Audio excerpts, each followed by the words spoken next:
My fighter, I need to reframe something for you right now, because the way you have been seeing this season of your life is not the way it actually is, and the difference between your current perspective and the true picture of what is happening is so significant that it changes everything about how you walk forward from this moment. I am not asking you to pretend that difficulty is not there. I am not going to tell you that faith means denying the reality of what you are experiencing.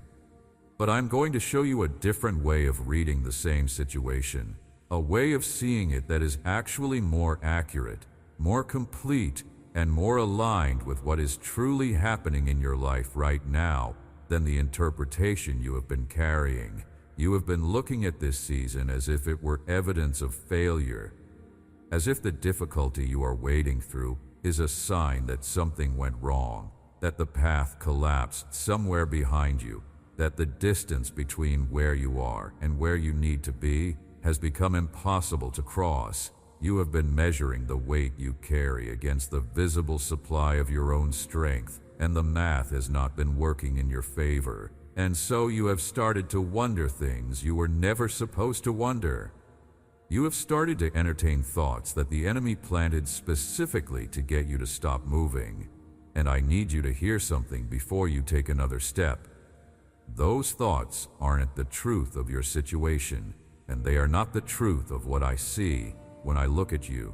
And if you will stay with me through everything I am about to say, you are going to see your situation through entirely different eyes before we are done. Let me start with what I actually see when I look at you.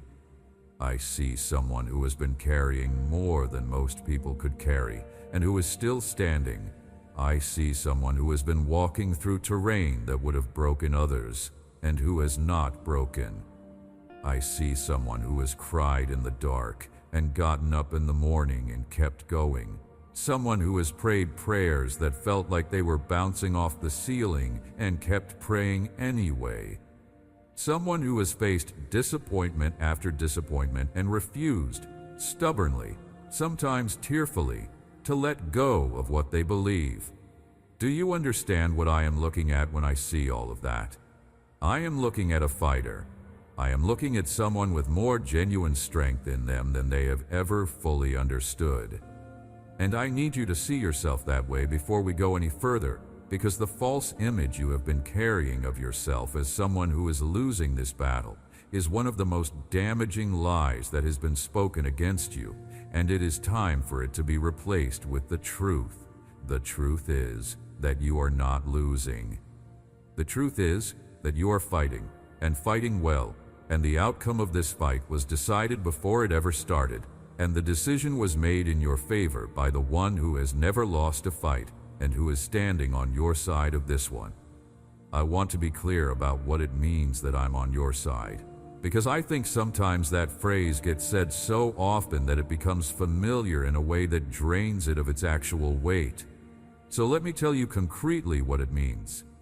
When I say I am on your side of this fight, I mean that the full, unlimited, unconstrained capacity of the God who spoke the universe into existence is deployed on your behalf in your current situation. I mean that the intelligence that designed every living system, that holds every galaxy in its place, that knows the number of hairs on your head and the depth of every fear you have never spoken aloud, is actively engaged in the specific circumstances of your specific life. I mean that the love that drove me to the most costly thing ever done in the history of creation is the same love that is motivating every act on your behalf right now. And that love does not cool, does not waver, does not find a point at which the cost becomes too high and decide to step back. That is who is on your side. That is what it means, and that changes the math. Whatever you have been calculating about the size of your problem versus the size of your resources, the calculation is wrong because you have not been factoring me in correctly. Your problem is real. Your resources on their own may genuinely be insufficient. But I am not one item on a list of your resources.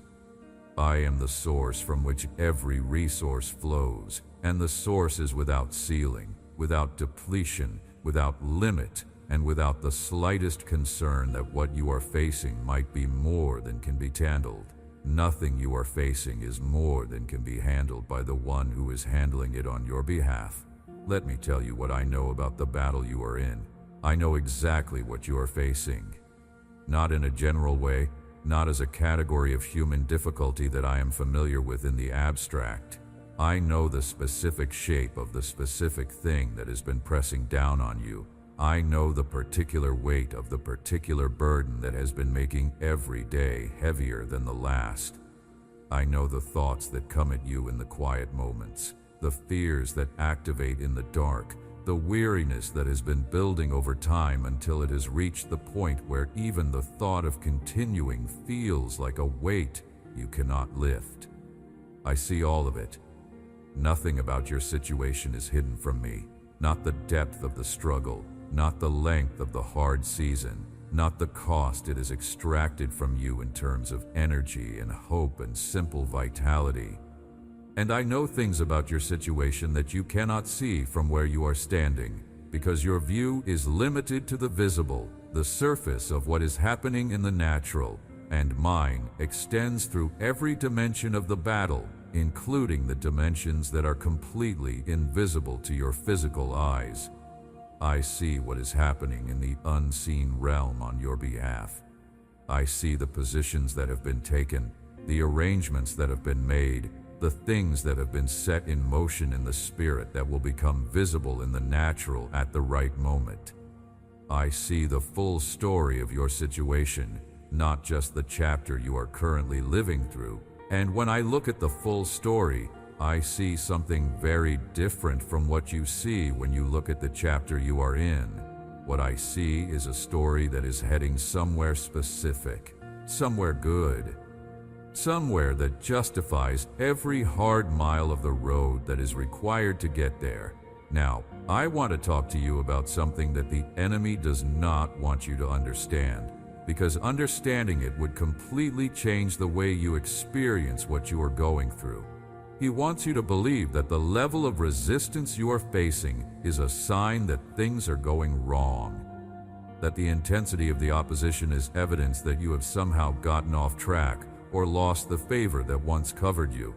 He wants you to interpret the difficulty as abandonment, to feel the weight of the fight as evidence that you are fighting alone, and he wants that misinterpretation to be the thing that finally makes you decide to put down your faith and stop. But here is the truth about resistance. The level of opposition that is arrayed against a life is a direct reflection of the significance of what that life is meant to carry. The enemy does not waste his strongest forces on targets that pose no threat to his plans. He does not deploy his most relentless strategies against people who are going nowhere significant.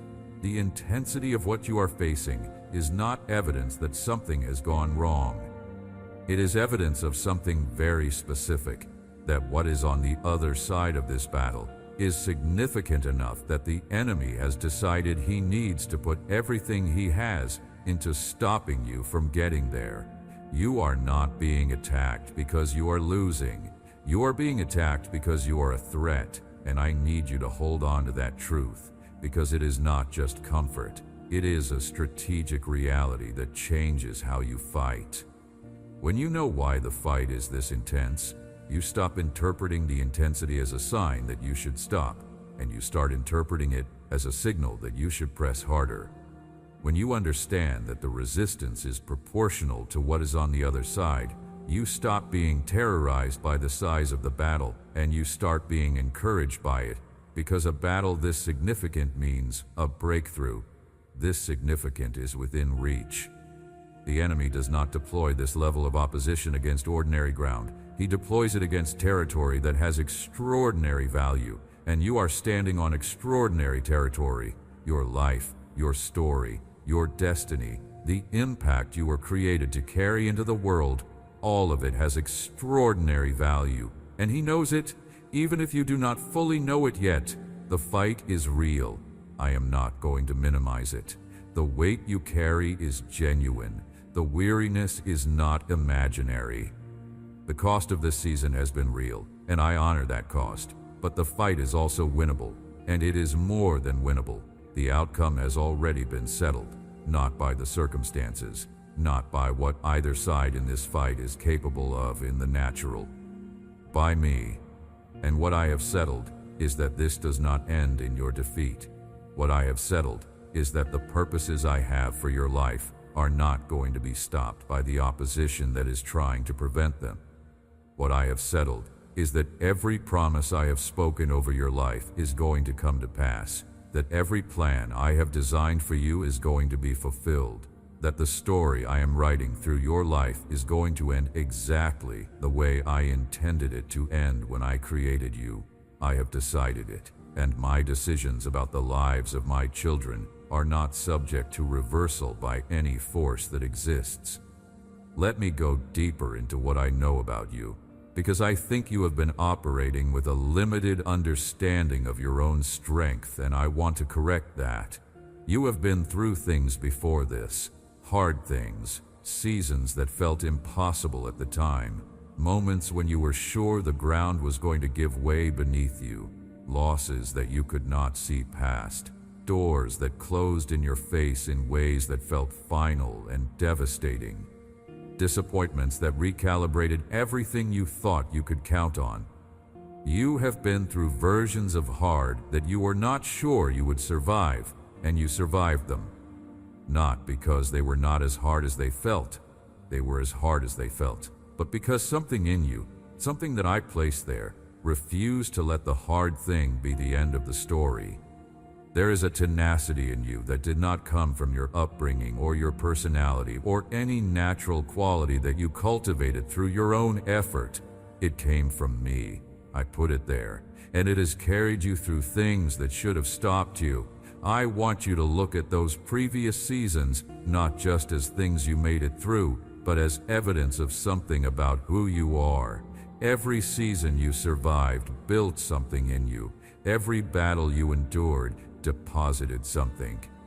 Every time you held on through something that should have made you let go, the very act of holding on strengthened the grip.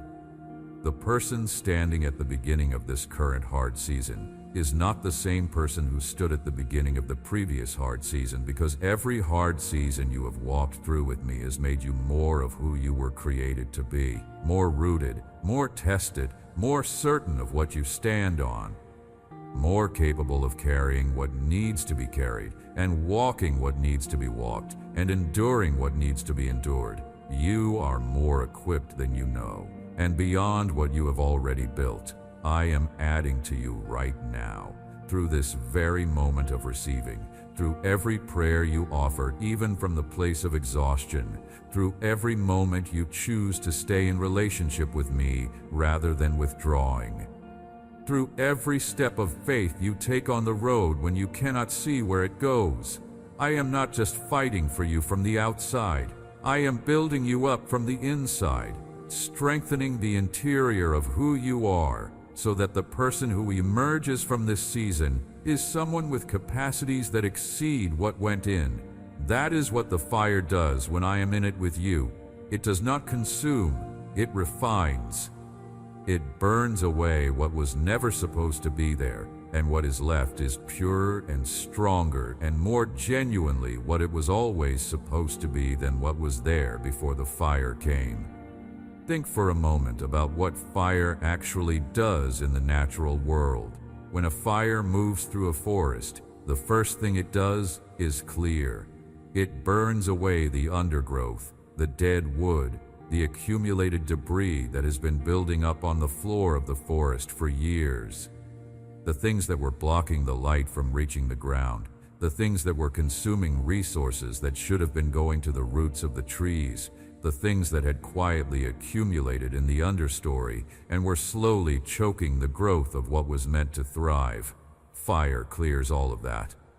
And after the fire, the first green shoots that come up from the ground are often the healthiest and most vigorous growth that forest has ever seen, because the land has been cleared, the nutrients released, the light restored, and what grows in the aftermath grows into something more vital than what was there before. That is what is happening in your life right now. The fire of this season is clearing things, not because I am punishing you, not because I want you to suffer, because there are things that accumulated in the understory of your life that needed to be cleared for what I am planting, to have the room and the light and the nutrients it needs to grow into what I designed it to be. And what grows in the aftermath of this clearing is going to be more vital, more rooted, more genuinely fruitful than anything that was growing before the fire came through. You are not being destroyed. You are being cleared for something greater. I also want to be honest with you about the people in your circle who have been saying things that made the road harder to walk. Some of them are people you love, and that makes what they said cut deeper than it would have cut from a stranger. They looked at what you were walking through, and they offered you their conclusion, and their conclusion was something like, "This is too hard. You should give up. What you are hoping for is not realistic. What you are believing for is not going to happen." And I know those words landed. I know they found places in you that were already raw from the fight and pressed on those places. I know they raised doubts that you were already wrestling with and gave those doubts new oxygen. And I know that sometimes the most damaging voices are the ones that come from the people whose opinion of us matters most. Because when someone we love and respect looks at our situation and concludes that we should stop, it carries a weight that a stranger's skepticism does not carry. But I need you to understand something about the people who told you to stop. They do not have access to the same information I do. They cannot see what I see. They cannot know what I have planned for your life, what I have promised over your destiny, what I have already set in motion in the unseen that has not yet become visible in the natural. They are operating from what they can observe, what logic can calculate, what experience makes seem likely. And the things I do are not always observable before they happen. They do not always submit to the logic of human experience. They often exceed what careful calculation would project as possible. My track record is full of stories where the person who should have given up, who by every reasonable measure had no basis for continuing to believe, who was surrounded by people who had stopped believing on their behalf, kept going anyway, and what I did in response to that keeping going exceeded everything any reasonable observer would have predicted. So when the people who love you look at your situation with their limited view and arrive at the conclusion that you should stop, they are not being malicious, they are being human, but their perspective, however loving the intention behind it, is not the perspective that should determine your next step. My perspective is the one that should determine your next step. My word is the one that should guide your movement. My promises are the evidence you stand on when all the visible evidence seems to be pointing in a different direction. Do not let the limited view of others become the guide for your unlimited by me story. And while I am talking about the voices that have been speaking into your situation, let me also address the voice inside your own head, the one that has been using your own fatigue and your own disappointment and your own accumulated weight to argue the case against your continued faith. I know that voice. I have heard it in your private moments. The voice that says, "How much longer?" The voice that says, "What if this is not going to resolve the way I need it to?" The voice that says, "What if I have been foolish to hold on this long?" The voice that rehearses the list of things that have not happened yet and uses that list as evidence against the things I have promised. The voice that does the math of how long you have been at this and compares it to the progress you can visibly document and arrives at the conclusion that the ratio is not sustainable. That voice is not your wisdom speaking. It is your weariness speaking. And weariness is real and its voice is loud, and I am not going to dismiss it or pretend it does not have genuine things to say about how hard this season has been. But weariness does not have access to the full story. Weariness only knows what has happened so far. It does not know what is coming. It cannot see the pages that are still unwritten, and the pages that are still unwritten are the most important ones. The pages that are still coming are the ones where the things I promised become visible, where the breakthrough arrives, where the road opens up in ways that make everything you endured on the way to it make sense in retrospect, even if none of it made sense while you were enduring it. You need to keep going long enough to reach those pages. There is something specific I need to address: the physical and emotional exhaustion that has been accumulating in you, because I think it has reached a level where it needs to be addressed directly. You are tired, not just in the ordinary way that a person gets tired from a busy week and needs a full night of rest to recover.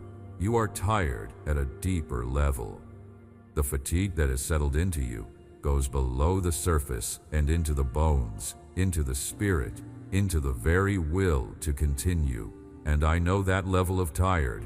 I know what it looks like in you, and I know what it feels like from the inside, and I know that at this level of depletion, the simple instruction to keep going can feel like a demand that ignores the reality of where you actually are, like someone telling a person with a broken leg to run. The instruction may be technically accurate about what is needed, but it fails to account for the reality of what is available. So let me do something different. Let me not tell you to keep going in your own strength. Let me instead invite you to stop doing that. Stop trying to generate from an empty tank what is not there. Stop reaching for reserves you have already fully depleted. Stop white-knuckling your way through this season on the basis of discipline and determination alone, because you cannot sustain that indefinitely, and I did not design you to. And the attempt to function on your own resources when your own resources are gone is not faithfulness. It is self-sufficiency, and self-sufficiency is exactly what needs to be released so that real dependence on me can take its place. Here is what I am offering you instead. Let go. Not of the faith, not of the belief, not of the hope. Let go of the need to be the one generating it all. Let go of the weight you have been trying to carry in your own power. Open your hands, open your heart, open the deepest part of you that you usually keep guarded, and ask me to fill what is empty. And I will fill it. Not with more of the same depleted thing, with something that comes from a different source entirely. With strength that does not come from your reserves, and therefore cannot be run down by your demands. With peace that does not depend on the circumstances settling into something manageable. With the kind of sustaining grace that has carried my people through seasons of difficulty that lasted far longer than this one, and that carried them not just until it was over, but in ways that caused them to emerge from it more alive, more rooted, more deeply themselves than they were when they entered it. That is available to you right now, not eventually. Right now, as you receive these words. As you choose to open the interior of who you are and receive what I am offering, rather than insisting on generating what you no longer have to give, receive my strength. It is real, it is for you, and it is enough.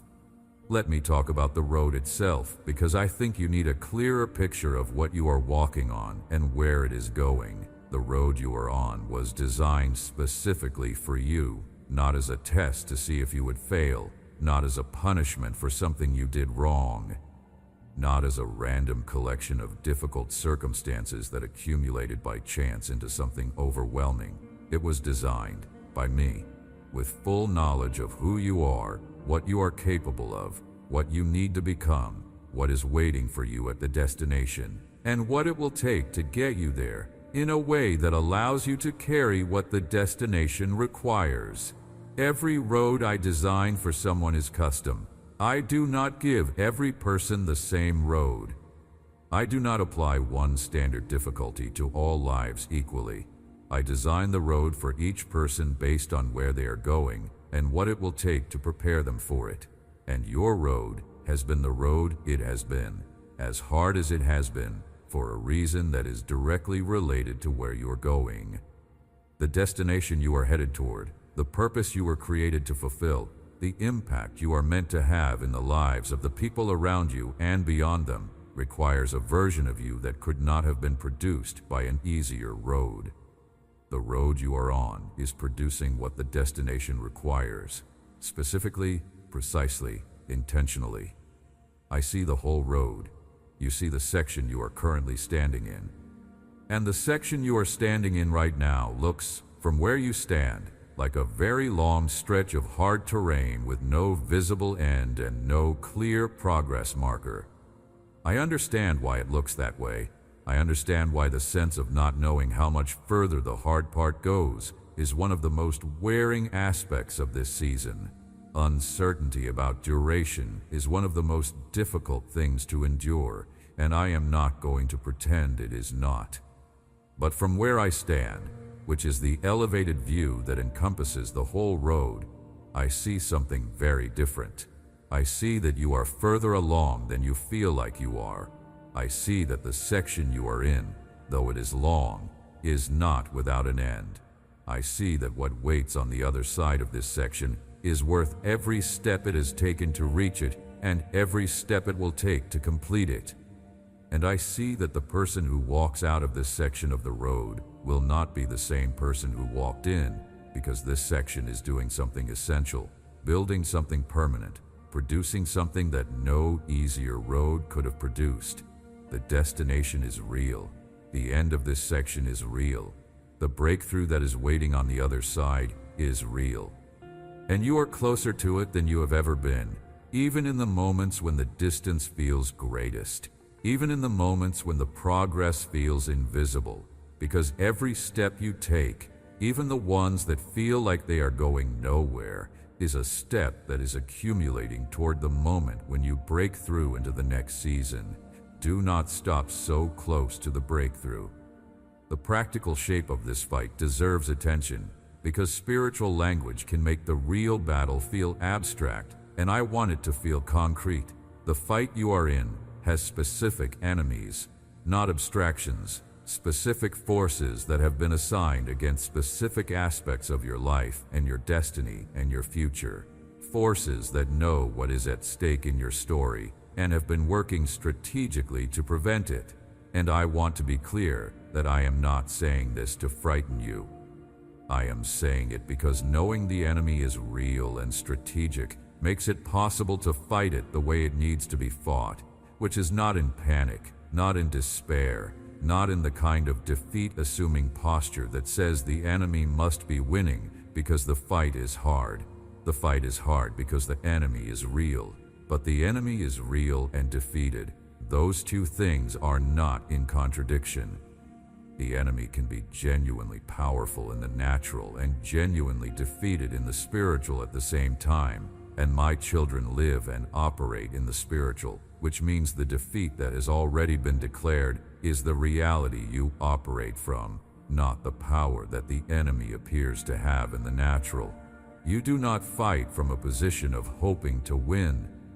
You fight from the position of the victory that has already been secured, pressing that victory into manifestation in the natural until what has been decided in the spiritual becomes fully visible in the physical. That is the fight, and you are in it, and you are not losing it. You cannot lose the fight that I have already won on your behalf. What you can do is participate in the manifestation of the victory, and that participation requires you to keep moving, keep praying, keep believing, keep taking the next step on the road, even when you cannot see where the road goes. And that is what I am asking you to do.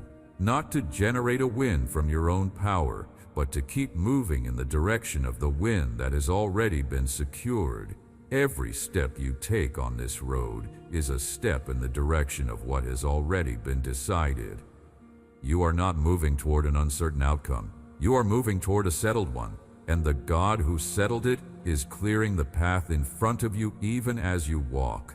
Here is something practical to hold on to as you continue in this fight, because I know that spiritual truths can feel distant in the middle of a very physical, very real, very grinding battle, and I want the truth to feel close enough to actually be of use. Here is the first thing. Every time you pray, something happens that you cannot see. Not might happen, does happen. Prayer is not sending words into a void and hoping they reach something. Prayer is communication with me, direct and immediate and received, and every prayer you pray in connection with the things I have placed on your heart generates activity in the unseen realm that will eventually produce visible results in the natural. The delay between the prayer and the visible result is not evidence that the prayer was not received. It is the time required for the work that is happening in the unseen to complete its process and become manifest in what you can see and touch and verify.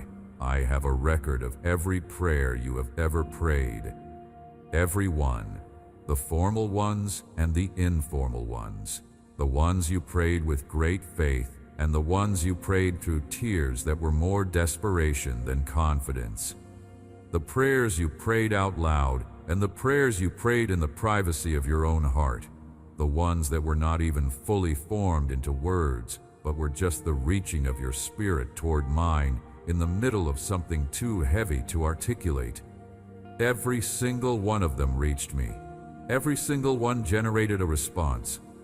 And the responses are working through a process that will manifest in ways that will make it absolutely clear when you see them that they were answers to specific prayers. So keep praying. Even when it feels repetitive, even when you have said the same thing to me many times and the visible answer has not come. The prayer is not wasted, not one word of it. I hear every single prayer. I remember every prayer you have prayed. I am working on every prayer you have prayed. And the cumulative weight of the consistent, persistent, faithful prayer of someone who refuses to stop asking is one of the most powerful forces I have ever created in human beings, and I honor it enormously, and I respond to it with everything I have. Your persistent prayer is one of your greatest weapons in this fight. Do not put it down. Here's the second thing. The moments of worship in the middle of the battle are not just emotionally comforting, they are strategically significant.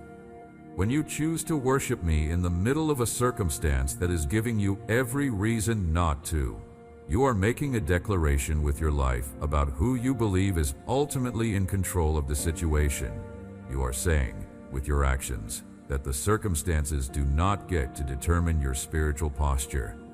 You are saying that regardless of what is happening around you, you have decided where your confidence is placed, and that confidence is not in your circumstances, but in the one who holds your circumstances in his hands. And that declaration, made in the middle of difficulty, is more powerful than a declaration made when everything is going well, because faith that stands in the storm is the faith that moves me. Worship in the middle of the fight. Not because it will immediately make the fight easier, but because it positions you correctly in the fight, and because it is true, and truth declared in the middle of a lie-filled battle is one of the most powerful weapons you carry. When Jehoshaphat sent the worshipers out ahead of the army, the worship was not a performance.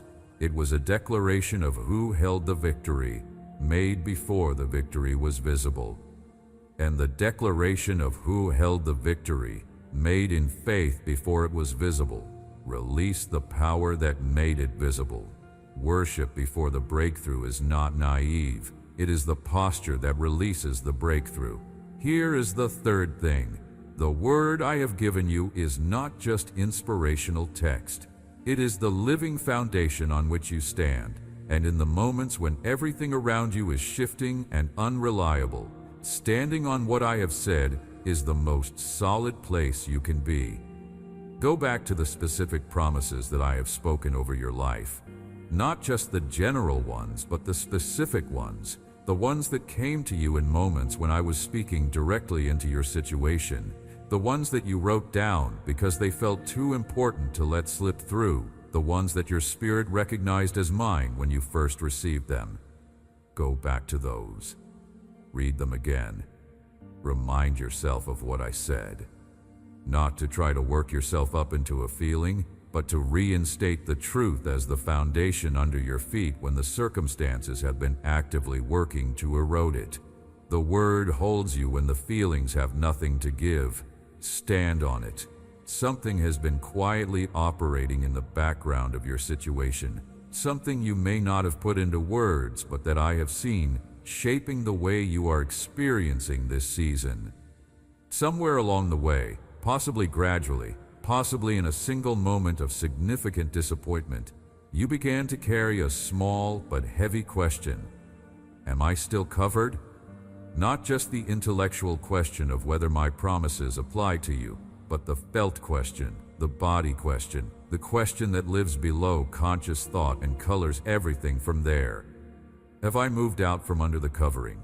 Have I made a mistake or accumulated enough failures that the protection has a gap in it now? Is there something about my specific situation that makes the good things I have seen happen for other people less likely to happen for me? I want to answer that question directly, without hedging, without qualification.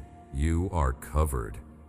Fully, completely, without gap, without the holes that failure and imperfection and accumulated struggle might seem to create.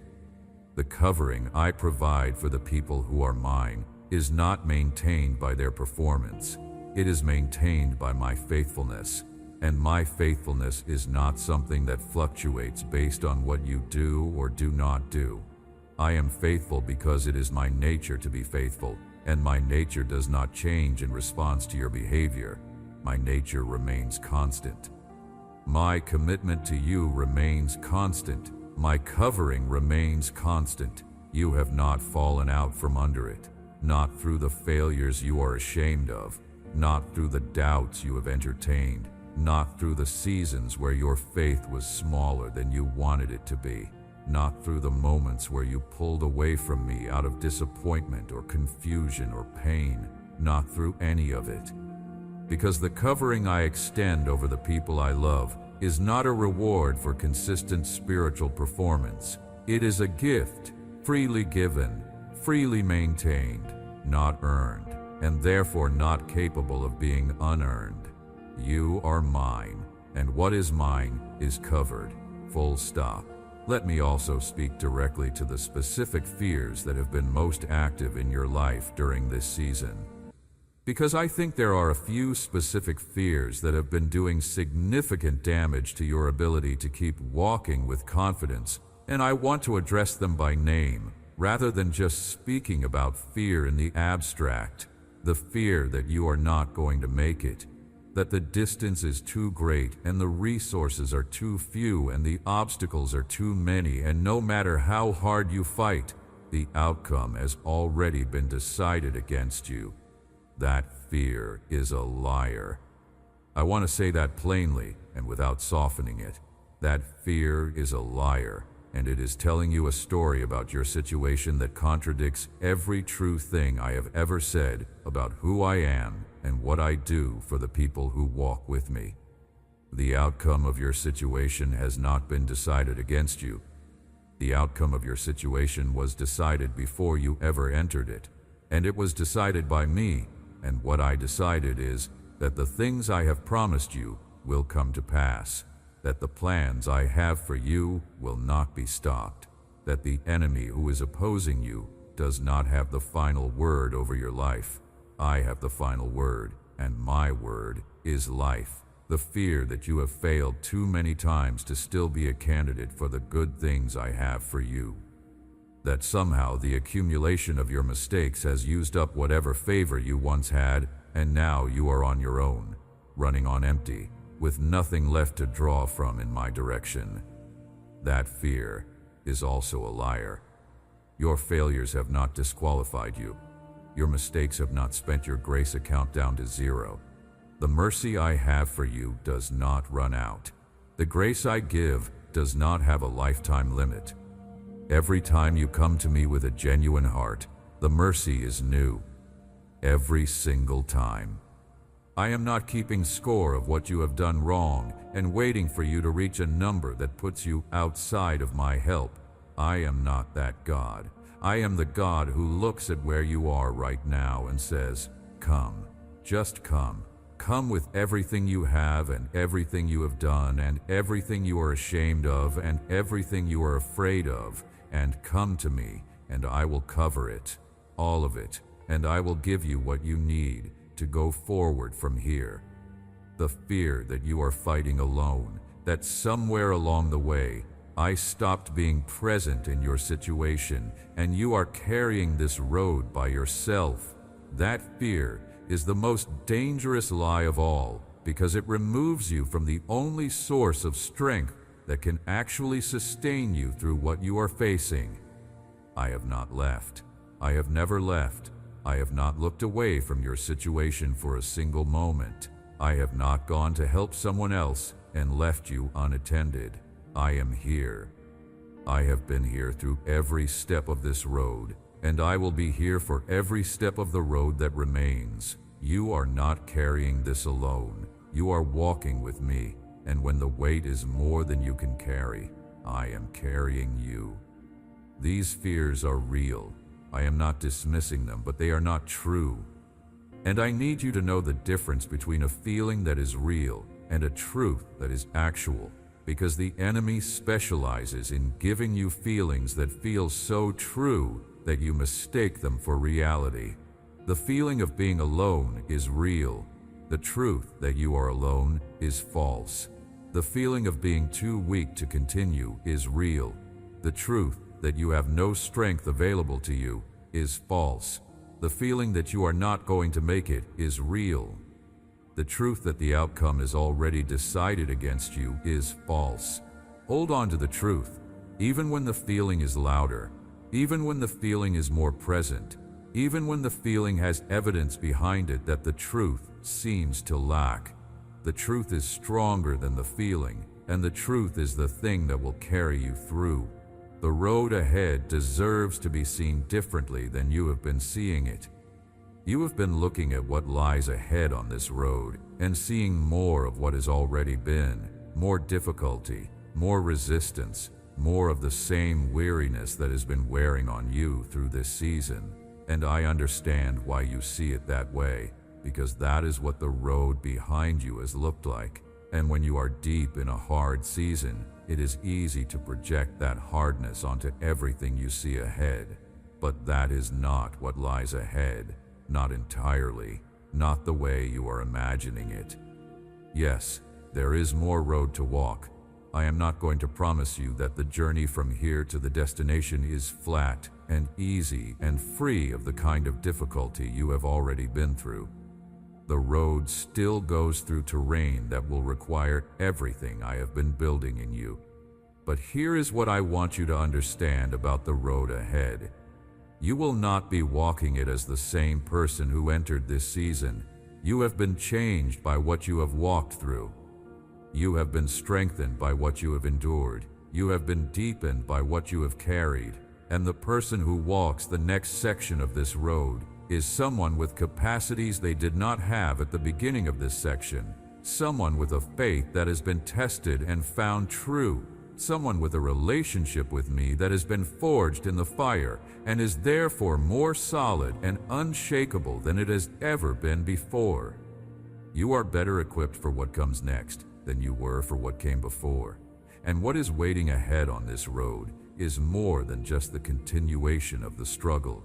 What is waiting ahead is the opening up of things that have been closed, the breakthrough that your faithfulness has been building toward, the answered prayers that have been accumulating while the timing was being perfected, the doors that are about to swing wide in ways that will make you understand why I kept them shut for as long as I did, the provision that is already on its way to you and will arrive at the exact moment when it is needed, not a day too late, not a resource short, the relationships that are going to come into your life and change it in ways you cannot currently imagine, the seasons of rest that are going to feel so good after all the fighting that you will look back on this hard road and understand, at a level you cannot reach yet, why every step of it was necessary.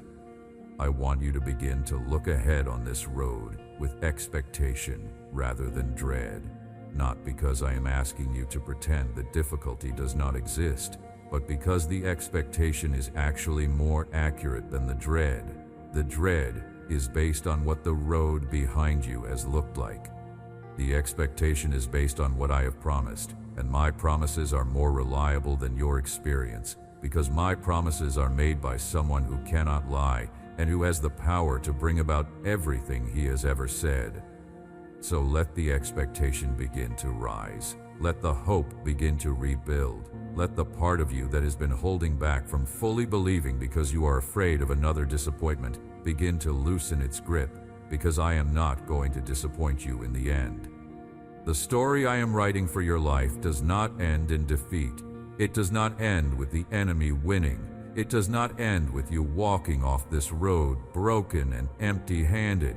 The story I am writing for your life ends with you standing in the fullness of what I promised you, in the completeness of what I planned for you, in the overwhelming abundance of everything I prepared before you were ever born. That is where this road goes, and I need you to keep walking. I am going to be honest with you about something now, because I think you can handle it, and because I think you need to hear it. The things you have been praying about, the specific needs, the specific desires, the specific situations where you have been asking me to intervene. I hear every one of those prayers. I want to be clear about that. Not one of them has gone unheard. Not one of them has been too small or too large or too complicated for me to hold. I hear them all. And I'm working on all of them. But I want to be honest with you about the fact that some of what I am doing in your situation is happening in dimensions you cannot see, in timelines that do not match your preferred timeline, in ways that look nothing like what you expected when you first started praying those prayers. Some of what I am doing is invisible right now. That is true. And I know that the invisibility is one of the hardest things to endure, because your eyes look for evidence of movement. And when the evidence is not visible, it is easy to conclude that the movement has stopped. But the movement has not stopped. I am never working in your situation. The invisibility is not inactivity. It is the activity of a God who does much of his most significant work in the unseen, in the realm of the spirit, where things are arranged and positioned and set in motion long before they become visible in the natural. And some of what I am doing in your situation involves the process of preparing you to receive what I have for you, not because I am withholding it as punishment, or because there are conditions you have to meet before I release it, but because some of what I have for you requires a version of you that is not yet here. The strength you are building in this season, the depth of faith, the clarity of vision, the rootedness that does not shake, all of that is necessary for you to carry what I am bringing. If I released everything I have for you right now, today, before the formation is complete, it would be too much. The weight of the blessing would be more than the current capacity could hold. So I am building the capacity. I am expanding the container. I am making you ready to receive the fullness of what I have, and that process takes the time it takes. And I know that is hard, but I need you to trust me in it, because when it comes, it is going to be something you can hold, something you can sustain, something you can steward well. Let me speak directly about the strength I am releasing into you, not a temporary emotional boost, not a feeling that lifts for an hour and then fades when the circumstances reassert themselves. I am talking about a deep, settled, enduring strength that takes up residence in the interior of who you are and does not leave when the feeling does. The kind of strength that is still there at 2 a.m. when you cannot sleep. The kind of strength that is still there when the news is bad and the situation looks worse. The kind of strength that is still there when you are surrounded by people who have given up and are trying to convince you to do the same. The kind of strength that does not come from you and therefore cannot be taken from you, because it is sourced from something that cannot be moved. That is the strength I am pouring into you right now, and here is how I am doing it. Through every word of this message that you are receiving. through every moment that you choose to stay in my presence rather than running from it, through every prayer that you offer even when you are exhausted, through every moment of worship even when you do not feel like worshiping, through every time you open the Word and let it speak to you, through every act of obedience that costs you something, through every step of faith you take on the road ahead even when you cannot see where it goes. I am building strength into you through the very process of the journey. And the strength I build this way is not the fragile kind. It is not the kind that collapses the moment things get hard again. It is the kind that has been tested in the fire and come through and knows from experience that the fire does not destroy the person who walks through it with me. It is the kind that says, I have been in the dark before, and the dark did not win. It is the kind that says, I have been in the storm before, and the storm did not swallow me. It is the kind that looks at the next wave coming, and instead of flinching, stands firmer because the standing has made it stronger. This is what is being built in you. This is who you are becoming. What I am going to do with what the enemy has done in your life is something you need to understand clearly, because this is where the story takes a turn that I need you to see clearly. Everything the enemy has planned against you, I am turning. Every strategy he deployed to stop you, I am using to propel you.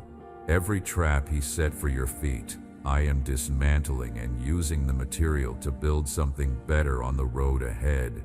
Every weapon he formed against your life, I am reversing.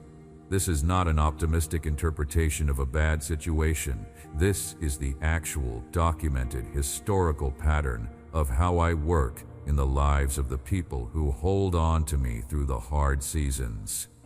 Think about what I did with Joseph.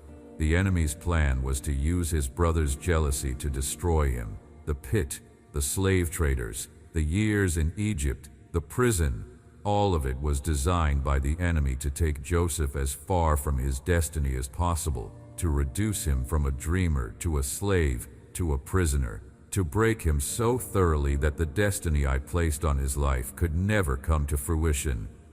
But every step of that journey, every humiliation, every apparent defeat was actually a step toward the exact position that was required for the fulfillment of the dream.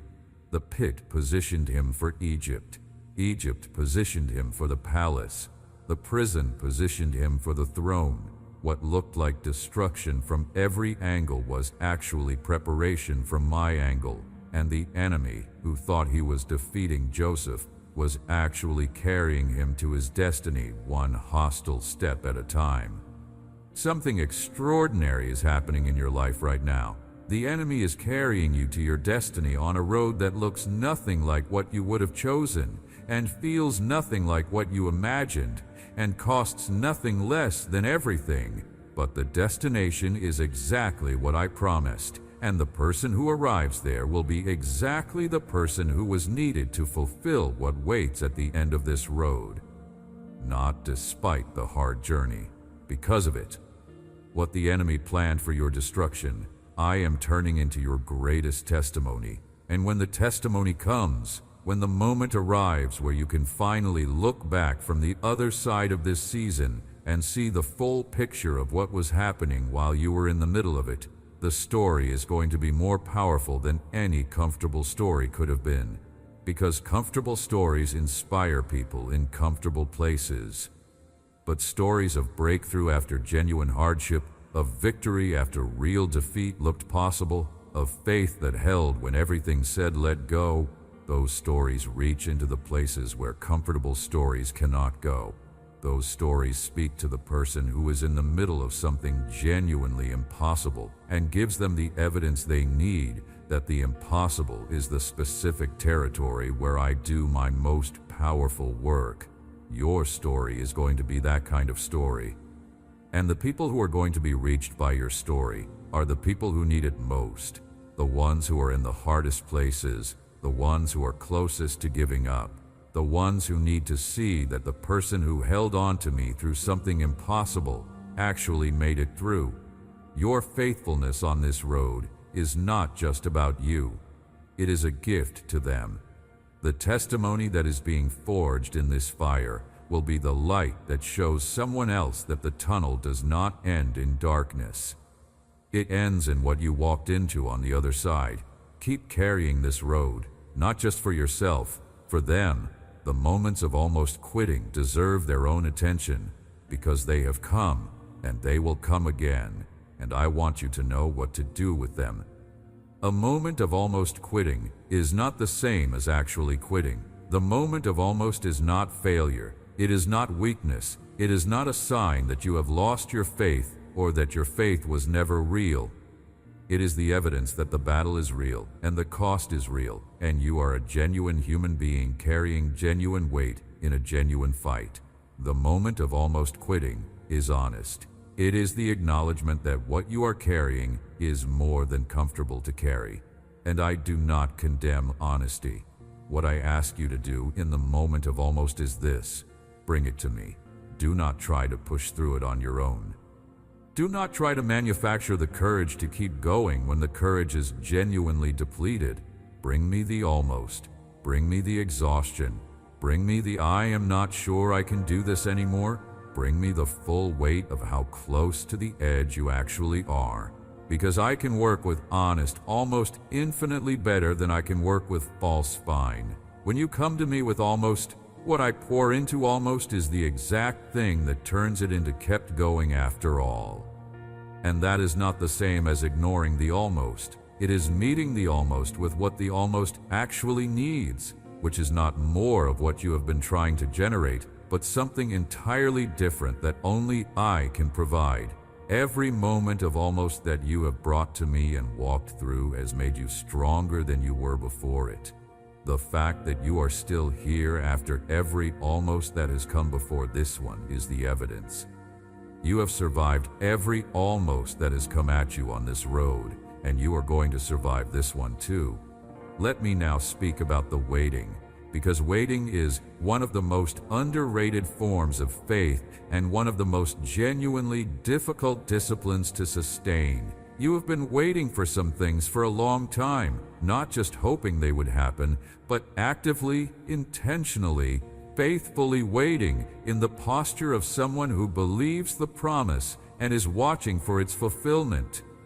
And the waiting has not yet resolved into the visible arrival of what you have been expecting. And the longer the waiting goes, the more it wears on something inside of you, the more the part of you that needs to see tangible evidence in order to stay confident begins to feel its grip slipping. I want to speak directly to the worn-out waiting in you. First, the waiting is not wasted. Every day of faithful expectation has been registered by me, noted, honored, factored into what I am building. The posture of patient trust is not a passive thing you do while the real action happens elsewhere. It is an active thing, a form of faith in action, and it is producing something in you that instantaneous fulfillment could never have produced. It is producing the deep steadiness of someone who has learned to hold on to hope across time, someone who has found that the ground I provide does not shift, even when the visible circumstances provide no support for the belief. That steadiness is enormously valuable. It is the kind of character that can be trusted with significant things, and I am building it in you through the waiting as much as through anything else. Second, the delay is not denial. I know you know that in theory. I need you to know it in practice, in the felt reality of your waiting, in the place where the discouragement about how long it is taking actually lives. The fact that the answer has not arrived yet is not the same as the fact that the answer is not coming. Those are two very different things, and the enemy wants you to treat them as identical so that you will give up before the arrival. Do not let him do that. The answer is coming, the fulfillment is on its way, and the timing of it is not arbitrary or careless. The timing of it is precise. It will arrive exactly when the full combination of factors that need to be in place for it to be received and stewarded and sustained are in place, not a moment before and not a moment after. Third, I see the full cost of the waiting. I know it has not been free. I know it has cost you things. Hope that had to be rebuilt after setbacks. Energy that had to be renewed after exhaustion. The social cost of continuing to believe something that the people around you have stopped believing on your behalf. I see all of it, and I'm not dismissing it. I am honoring it, and the arrival of what I have promised will not erase the cost of the waiting, but it will put it in a context that makes it comprehensible, that makes it part of the story rather than just a painful detour from it. Keep waiting. You are closer to the end of the wait than you have ever been. Let me tell you what I see when I look at your future. I want to give you a picture of what is coming, not the exact details, because even I do not always give those in advance, but the general character of what is ahead, the shape of the season that is coming after this one, the quality of what is waiting for you on the other side of the road you are walking now. What is coming is better than what has been. I want to be plain about that. The season that is coming after this one, the season that your faithfulness on this road is building toward, the season that is already being prepared while you are still in the middle of the hard one, is better, more spacious, more abundant, more full of the things you have been hoping for, and less full of the weight you have been carrying. The relief you have been needing is real, and it is coming, and it will be thorough. What is coming includes answers to prayers you have been praying for a long time. Not as compromised half answers that sort of address what you were asking, as full, clear, unmistakable responses that bear my fingerprints and cannot be explained away as coincidence or lucky circumstance. Answers that will make you understand why I asked you to wait, because the answer arriving at this particular moment, after this particular period of preparation, will be so clearly the right answer in the right way at the right time that the timing itself will feel like part of the blessing. Restoration is also coming in areas where things have been taken from you, things you lost that I am planning to return, relationships that were broken that I am in the process of healing, opportunities that seem to close that I am opening from a different angle, health that was compromised that I am restoring, financial situations that have been strained that I am about to shift. Whatever specific form the loss took in your life, I am in the business of restoration, and what I restore more thoroughly than what existed before the loss. I have never restored something and returned it in worse condition than it was when it was taken. What I restore comes back improved, strengthened, more solid than it was before. Beyond that, purposes are going to be fulfilled. The things I placed you on this earth to do that you have not yet been able to fully step into because the preparation was not complete. The ways you are meant to affect other people's lives that have not yet fully manifested because the tools were still being forged in the fire you are currently walking through. The impact you are designed to have, the reach of your life, the ripple of what you carry into the world, all of that is about to expand in ways you have not yet been able to fully envision. You are walking toward the fulfillment of your purpose. Every step on this hard road is a step toward the moment when what you were created for becomes fully visible and fully operational. And that moment is coming. It is in the road ahead of you, and you are going to reach it. I want to declare something over your life with the full authority of the God who holds your story in his hands and who has never broken a promise and who is not going to start with you. You are going to make it. Not as a possibility, not as a hope, as a certainty. The outcome of your story is not in question. What you have been fighting for is not going to be taken from you. The purposes I placed in you before you were born are not going to be stopped by the opposition you are facing in this season. The promises I have spoken over your life are going to come to pass. The breakthrough you have been believing for is going to happen. The door you have been standing in front of is going to open. The thing you have been waiting for is going to arrive. The situation that has seemed like it cannot turn around is going to turn, not because you are strong enough, Not because you did everything right, not because your faith has been unwavering and your record is spotless, but because I said so, and I am a God who keeps what He says. You are going to make it. And when you get to the other side of this, when you are standing in the season that this hard road was leading to, when you can see from the vantage point of the arrival what was happening during the journey, I need you to remember one thing above everything else. Tell the story. Tell it honestly. Tell the parts that were hard, the moments of almost quitting, the tears in the dark, the prayers that felt like they were bouncing off the ceiling, the times when you were not sure you had enough faith to keep going. Tell all of it, because the people who need to hear your story most are not the people who need a story about easy victory. They are the people who need a story about held-on faith that went through the hardest places and came out on the other side. Those are the people who will be changed by what you carry, and you are going to have so much to carry when you reach the destination. Fight on. The destination is real. The road is worth walking. The breakthrough is coming, and the God who is walking this road with you is not going to let you fall short of where the road is going. You are a fighter. You are covered. You are equipped. You are accompanied. You are expected, and you are going to make it. There is more I need to say to you, and I do not want to rush past any of it, and I do not want to rush past any of it. What I have to give you today is not a short message. It is a long, thorough, complete equipping for the road ahead, and every section of it matters. So stay with me. Do not pull away from this conversation before I have finished, because the part that changes everything for you may be the part that is still coming.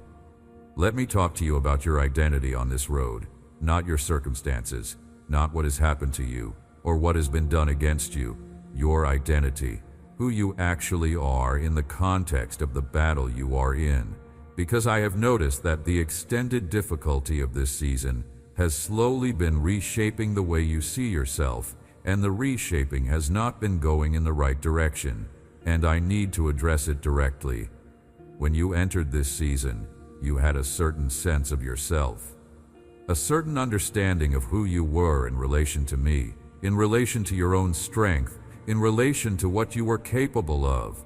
And then the season pressed down on you, hard, over a long period of time, and slowly, without you necessarily noticing it was happening, the pressure began to compress that self-understanding into something smaller, something more diminished, something that is not the truth of who you are, but that has started to feel like the truth, because it has been pressed into you so consistently and so persistently.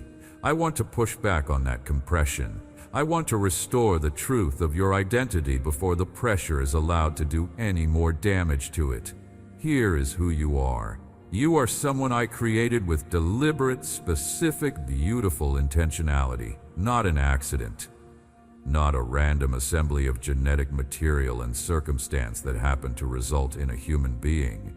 A purposeful creation, designed from before the foundation of the world, with a specific role to play in a specific story that only you can tell in the way that I wrote it to be told.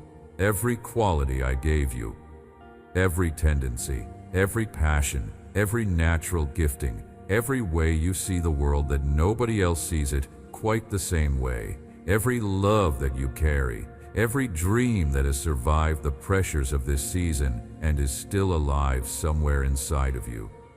All of that was placed there by me, specifically, for the purpose of equipping you for the things I designed you to do. Nothing about you is accidental. Nothing about you is inferior to what it should be. Nothing about the way I made you requires an apology or an upgrade before you can be what I called you to be. You are exactly what I designed. The raw material is right. The gifts are present. The capacity is there. And what this season has been doing, what the enemy has been trying to do to your self-perception, is convince you that the raw material is deficient, that the gifts are inadequate, that the capacity is too limited for what the road ahead requires. That is not true. You are exactly what I need for exactly what I am doing through your life. Not a better version of you, not a version of you that has gotten through this season without the failures and stumbles and moments of doubt. This version of you, the one that has been through the fire and is still standing, the one that is a little more worn and a little more real and a little less reliant on things that were not actually solid to begin with. This version of you is the one I designed for the next chapter, because the next chapter requires someone who has walked what you have walked, who knows what you now know, who carries what you now carry in the interior, which is something that comfort and ease and uncomplicated seasons could never have produced. So receive your identity back. Let me restore to you what the enemy has been trying to compress and diminish. You are strong, not because you have not been wounded, because you have been wounded and you are still here. You are faithful, not because your faith has never wavered, because your faith has wavered and come back, and a faith that has been tested is more genuinely rooted than one that has never been questioned. You are loved, not because you have earned it or maintained it through consistent spiritual performance, because love is what I am, and my love for you is an expression of my nature, not a response to your behavior. You are strong. You are faithful. You are loved. That is the truth of your identity. Stand in it. The silence deserves to be addressed because it has been one of the most difficult aspects of this season for you. The times when you reached out to me and did not hear back in the way you were hoping. The times when you prayed and the only thing that came back was quiet. The times when you needed a clear word, a sign, an unmistakable signal that I was there and I was listening and I was responding, and what you got instead was nothing that you could see or hear or hold on to. I want to talk to you about what was actually happening in that silence. First, the silence was not absence. I was present in every silent moment, completely present, just not communicating in the channel you were monitoring. When I am silent in the way that humans mean silence, which is when I am not sending obvious, recognizable signals through the expected channels, I am often doing something that cannot be communicated through those channels. I am working at a depth in your situation that words would not be able to describe. I am doing something in the spirit that has not yet taken a form that language can hold, and the silence is not the absence of activity. It is the presence of activity that is too deep and too significant and too carefully being done to fit into the channel of words and signs. Second, the silence was protecting you. There are things I know about your situation that if I showed you all at once, before you were ready to receive them, would have overwhelmed you. Not because they are bad things, because they are bigger than the current capacity could hold. So I have been revealing your situation to you in stages, giving you what you can carry at each point in the process, holding back the full picture until the capacity to receive the full picture is built. The silence in between revelations is not indifference, it is carefulness. It is the precision of a surgeon who knows exactly how much to reveal at each stage of the procedure, who withholds nothing because they are cruel, but who reveals strategically because they understand that the patient needs to heal in layers, and overwhelming the system all at once would be counterproductive. Third, the silence was an invitation into deeper trust, into the kind of faith that does not require constant external reassurance to remain stable, into the relationship where you know me well enough that the absence of a fresh sign does not shake your confidence in my presence, because your confidence is not built on signs.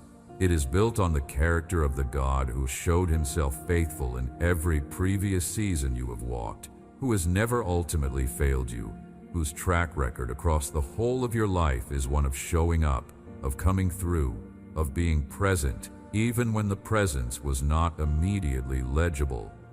The silence was inviting you into that deeper place of trust, and every time you chose to hold on through the silence, you accepted the invitation. Even if it did not feel like acceptance, even if it felt like just barely surviving, you accepted the invitation. That matters more than you know. Now let me talk about the people in your life who you have not been fully honest with about where you are. The ones who have asked how you are doing and received an answer that was technically true, but was not the whole truth. The ones who would want to know the real answer, but to whom you have given the edited version, the survivable version, the version that does not require them to carry your full reality alongside their own. I understand why you have done that. It comes from a genuine and generous place. You do not want to burden people. You do not want to be seen as someone who cannot handle things. You do not want the people who look to you for stability to see how unstable you actually feel. But I want to say something gentle and direct. You were not designed to carry this alone, not the full weight of it. I designed you for community, for the kind of relationships where the real things can be spoken and received and carried together. For the honest conversation that does not have to be pretty or resolved before it is shared. And when you carry the full weight of what you are carrying in private isolation, you rob yourself of something I designed to be part of your equipping for the journey, the strength that comes through genuine human community. I am not asking you to collapse onto every person you know with the full weight of your situation, discernment about who to share and how much is wisdom, not secrecy. But I am asking you to find the one or two people who are genuinely safe, who have demonstrated the capacity to hold what is real without collapsing themselves or making your disclosure about their discomfort, and to let them in, to give them the real answer when they ask how you are, to let someone else carry a piece of this road alongside you, because carrying it alone is not strength, it is unnecessary isolation. And the relief of being genuinely known, of putting down the performance of fine for a moment and just being where you actually are in the company of someone who can handle it, is something I want you to have, not as a weakness, as the gift of community that I designed human beings to give each other on the road. Let someone in, not everyone, someone. You know who it is. Gratitude is something I want to speak to you about because in a season this hard, the invitation to gratitude can feel like an insult, like being told to appreciate the view while you are drowning. So I want to be careful about how I say this. I am not asking you to be grateful for the difficulty. I am not asking you to thank me for the pain. I am not asking you to perform a positivity that is not actually true of where you are. But I am asking you to look, even in the middle of the hard season, for the things that are still true that deserve acknowledgement, not to minimize what is hard, but to ensure that what is hard does not become the only thing you can see.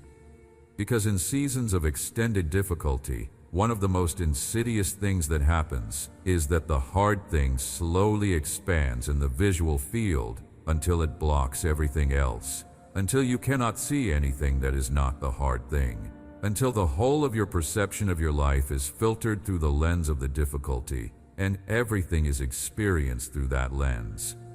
And when that happens, the true picture of your life becomes distorted in a way that feeds the discouragement rather than fighting it. So I am asking you to look, to intentionally, deliberately, sometimes against the current of your feelings, look for the things in your life that are still good, the people who are still there, the basic gifts of breath and health and ground beneath your feet, the ways that even in the hard season my provision has continued, the small mercies of ordinary days, the moments of unexpected beauty or connection or rest that have come even in the middle of the difficulty. Look for them. They are there, and acknowledging them is not the same as pretending the hard thing is not hard. It is insisting on seeing the full picture rather than only the portion that the difficulty wants you to see. Gratitude is not denial. It is resistance. It is the refusal to let the hard thing have the whole field of vision. It is the act of saying, this is real and this is also real, and both things are true at the same time, and I am not going to let the difficulty erase the good that coexists with it. Practice the gratitude, even when it takes effort. especially when it takes effort, because the effort is what makes it powerful. A gratitude that costs nothing does not do much. A gratitude that is chosen against the current of a hard season, that is deliberately practiced when the feelings are pointing in the opposite direction, that is a gratitude that genuinely changes the posture of the soul and makes room for the hope to grow, even while the difficulty is still present. Something important needs to be said about the specific nature of the strength I place in you when you fight from the posture I have been describing. When you choose to stand in the truth of who you are, rather than the diminished version the enemy has been pressing into you, when you choose to pray with persistence rather than giving into the weariness, when you choose to worship in the middle of the hard thing rather than waiting for easier circumstances to feel like worshiping, when you choose to share the real weight of where you are with safe people rather than carrying it in isolation, when you choose to practice gratitude even when the feelings are not there to make it easy, something happens in you that I want you to understand. Each of those choices is an act of war against the systems the enemy has been trying to install in your interior. Each one is a refusal to cooperate with the erosion he has been working on, and each one generates something in your interior that compounds. The strength that comes from one act of choosing the truth makes the next act of choosing the truth a little more accessible. The faith that is exercised in one moment of standing in the face of the fear makes the faith slightly stronger for the next moment. The gratitude practiced on one hard day makes the gratitude slightly easier on the next hard day. Nothing you do in this fight is isolated. Every act accumulates. Every choice compounds. And the person who has been making these choices, even imperfectly, even with a lot of stumbles along the way, is stronger today than they would have been if they hadn't made them. You are stronger than you would have been if this season hadn't come. That is one of the most true things I can say about where you are. As much as it has cost you, as much as you would not have chosen it, you are stronger today because of what you have walked through than you would have been if the road had been easier. And the strength that has been built is the kind that does not go away when this season ends. It is permanent. It is yours. It is part of who you are now, and it is going to serve you for the rest of your life in ways that you cannot yet predict, but that will become clear as the road continues. The difficult season has given you something. Even though it was not the kind of thing you would have chosen to receive, I want to say something now about the enemy's awareness of how close you are to the breakthrough, because I think understanding his strategy in this specific moment would help you recognize what is happening. When a fighter is close to winning, the opponent does not ease up. The opponent increases intensity. The opponent throws everything available in a final attempt to stop the outcome that is already leaning in the other direction. And if you have been noticing that the pressure seems to have increased rather than decreased, that the opposition seems more intense rather than less in recent days or weeks, that the attacks seem to be coming from more directions at once rather than fewer, that may not be a sign that things are getting worse in the overall trajectory of your situation. It may be a sign that you are closer to the breakthrough than the enemy can tolerate, and he is escalating because escalating is all he has left. The intensification of the opposition can be a sign of how close you are to the other side. I am not saying that is always what it means. Sometimes the intensity increases simply because the territory is hard and the road through it is steep, and those things are just true without any special prophetic meaning attached.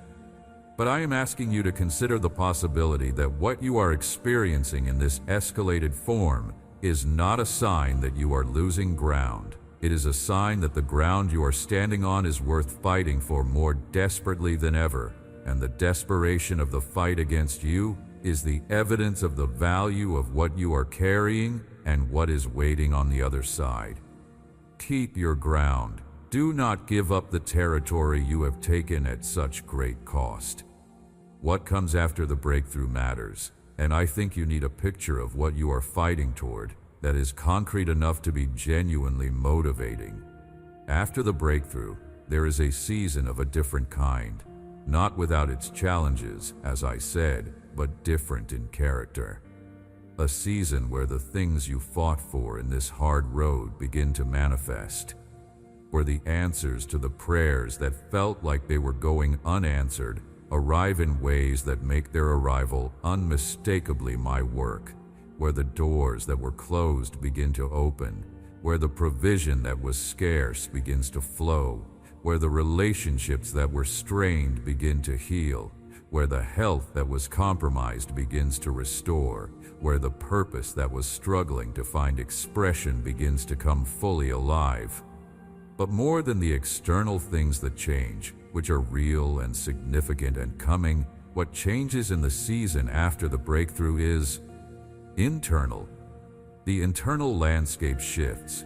The heaviness that has been the constant companion of this season, the weight that has been in the background of every experience, the pressure that has been shaping everything you feel and think and choose, lifts. And what you discover in the lifting is something extraordinary. You're genuinely lighter. Not because the difficult things all disappeared instantly, but because something that was pressing down from the inside has been resolved, and the resolution of the internal pressure changes the experience of everything else, even the things that are still hard. You're going to feel that lifting. It is coming, and when it comes, when you feel the weight lift in a way that is unmistakable, I want you to recognize it for what it is, the arrival of the season I promised. The evidence that the road went where I said it was going, the tangible result of every step of faith you took in the dark, every prayer you prayed from exhaustion, every moment of choosing to hold on when everything said, let go. All of that is coming after the breakthrough, and the breakthrough is coming. Let me also speak about your prayer life during this stretch of the road, because I think it has changed in ways you have noticed, and some of those changes are worth understanding. When you entered this season, your prayer had a certain quality, a certain expectation, a certain freshness of faith in the conversation, and as the season has extended, you have noticed the quality of your prayer shifting. It has become more ragged sometimes, more desperate, less fluent, less confident. There are moments when you do not know what to say, when you come before me with nothing but the weight of where you are and no words to put around it. Moments when the prayer is less a conversation and more a groan, less a petition and more just a presence, just the act of showing up before me with nothing to offer but the honesty of your need. I want you to know something about those ragged, desperate, wordless prayers. They are not inferior prayers. They are not prayers I receive with less attentiveness or respond to with less power. In many ways, they are the most honest prayers I receive, the most stripped of performance, the most genuinely human, the most purely needful in a way that requires me to be the one who supplies what is missing, rather than the one who receives what the person has managed to generate. The prayer that comes from a full, confident, fluent faith is real, and I receive it. But the prayer that comes from the empty place, from the place that has nothing left to offer but the reaching itself, from the genuine, desperate need that cannot dress itself up into something more presentable, that prayer touches something in me that the other prayer does not touch in quite the same way. Do not stop praying, because the prayer has changed in quality from what it used to be. The change in quality is not a problem. It is an honest reflection of where you are. And where you are is exactly where I meet you, with everything I have. There is one more thing I want to make clear about the angel of the Lord who goes before you on this road, because I want you to know that the spiritual assistance you have is not just my presence with you. It is also the ministry of the ones I have sent on your behalf. I do not send my people out into hard battles without covering.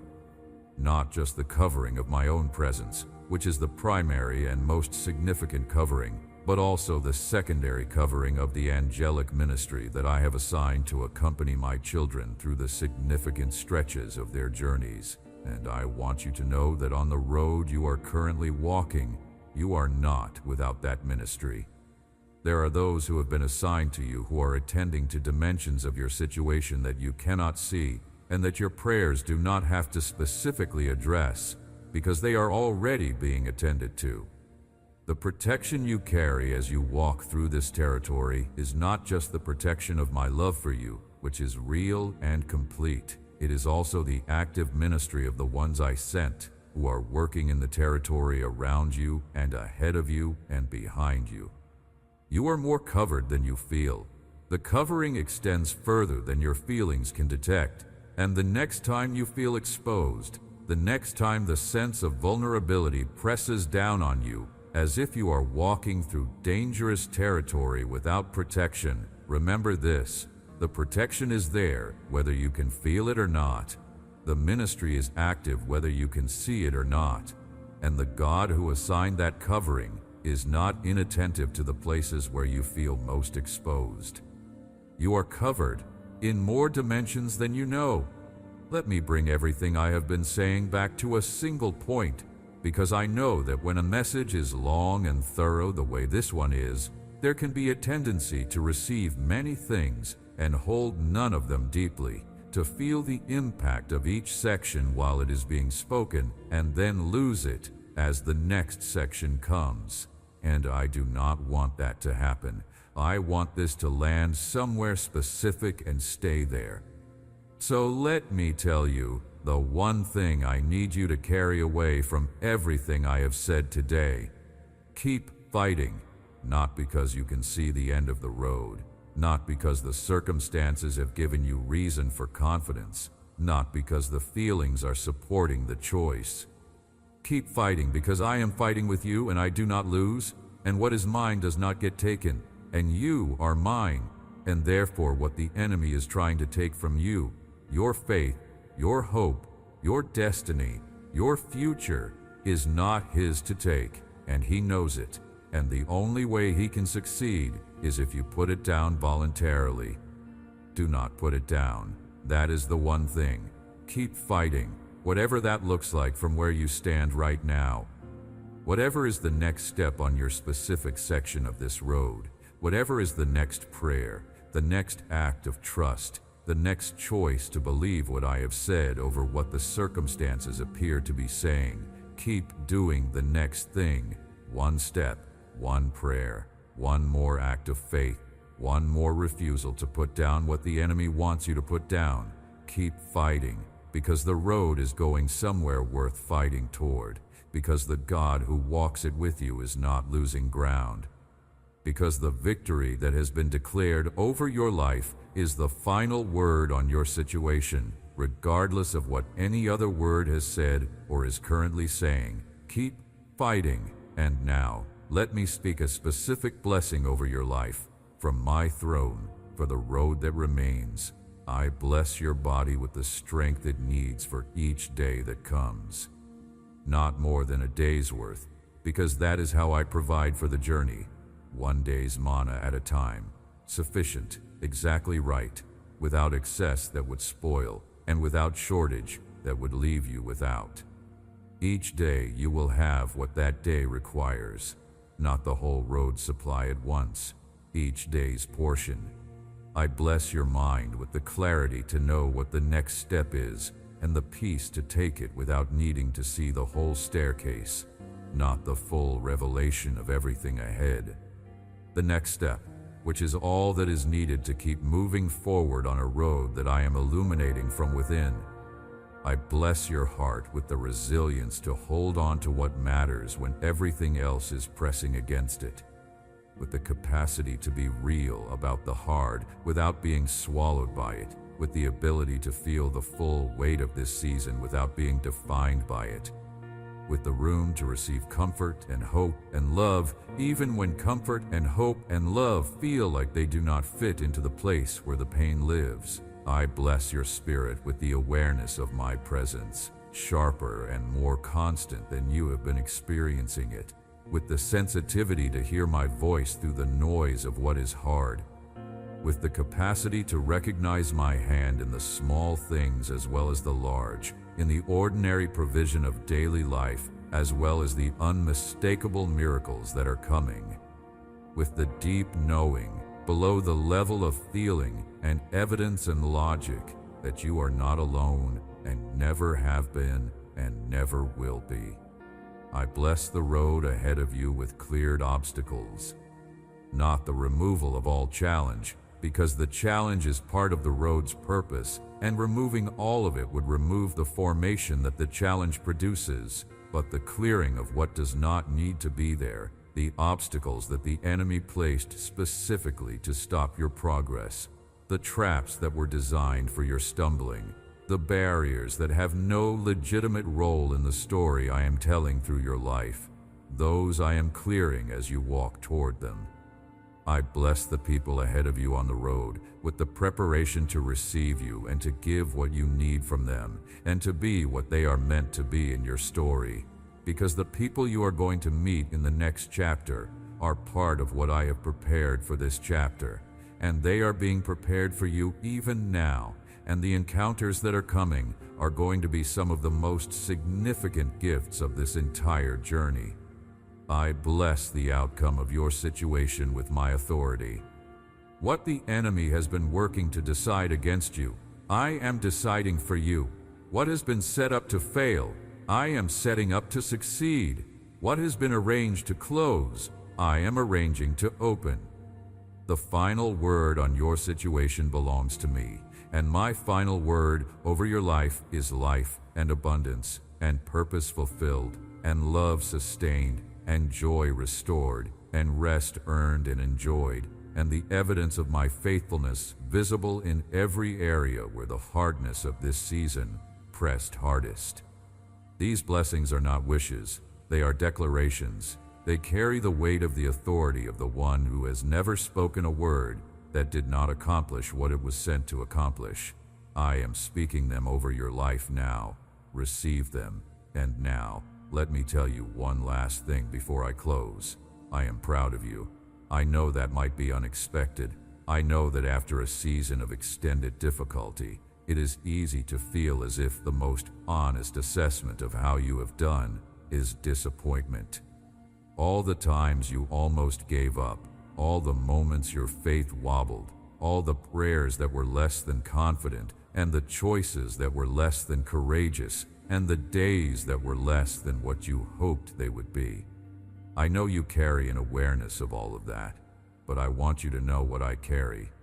I carry the awareness of every time you chose to come back, every time the faith wobbled and then found its footing again, every time you got up after going down, every prayer you prayed from the bottom of the tank, every moment of choosing to stay on the road when the road was demanding something you were not sure you had to give, every act of love you managed in the middle of your own pain, every bit of generosity you extended when you yourself were in need. I carry all of that, and when I look at the sum of who you have been on this road, what I feel is not disappointment. What I feel is something very much like pride. The pride of a parent watching a child navigate something genuinely difficult and come through it with the things that matter most still intact.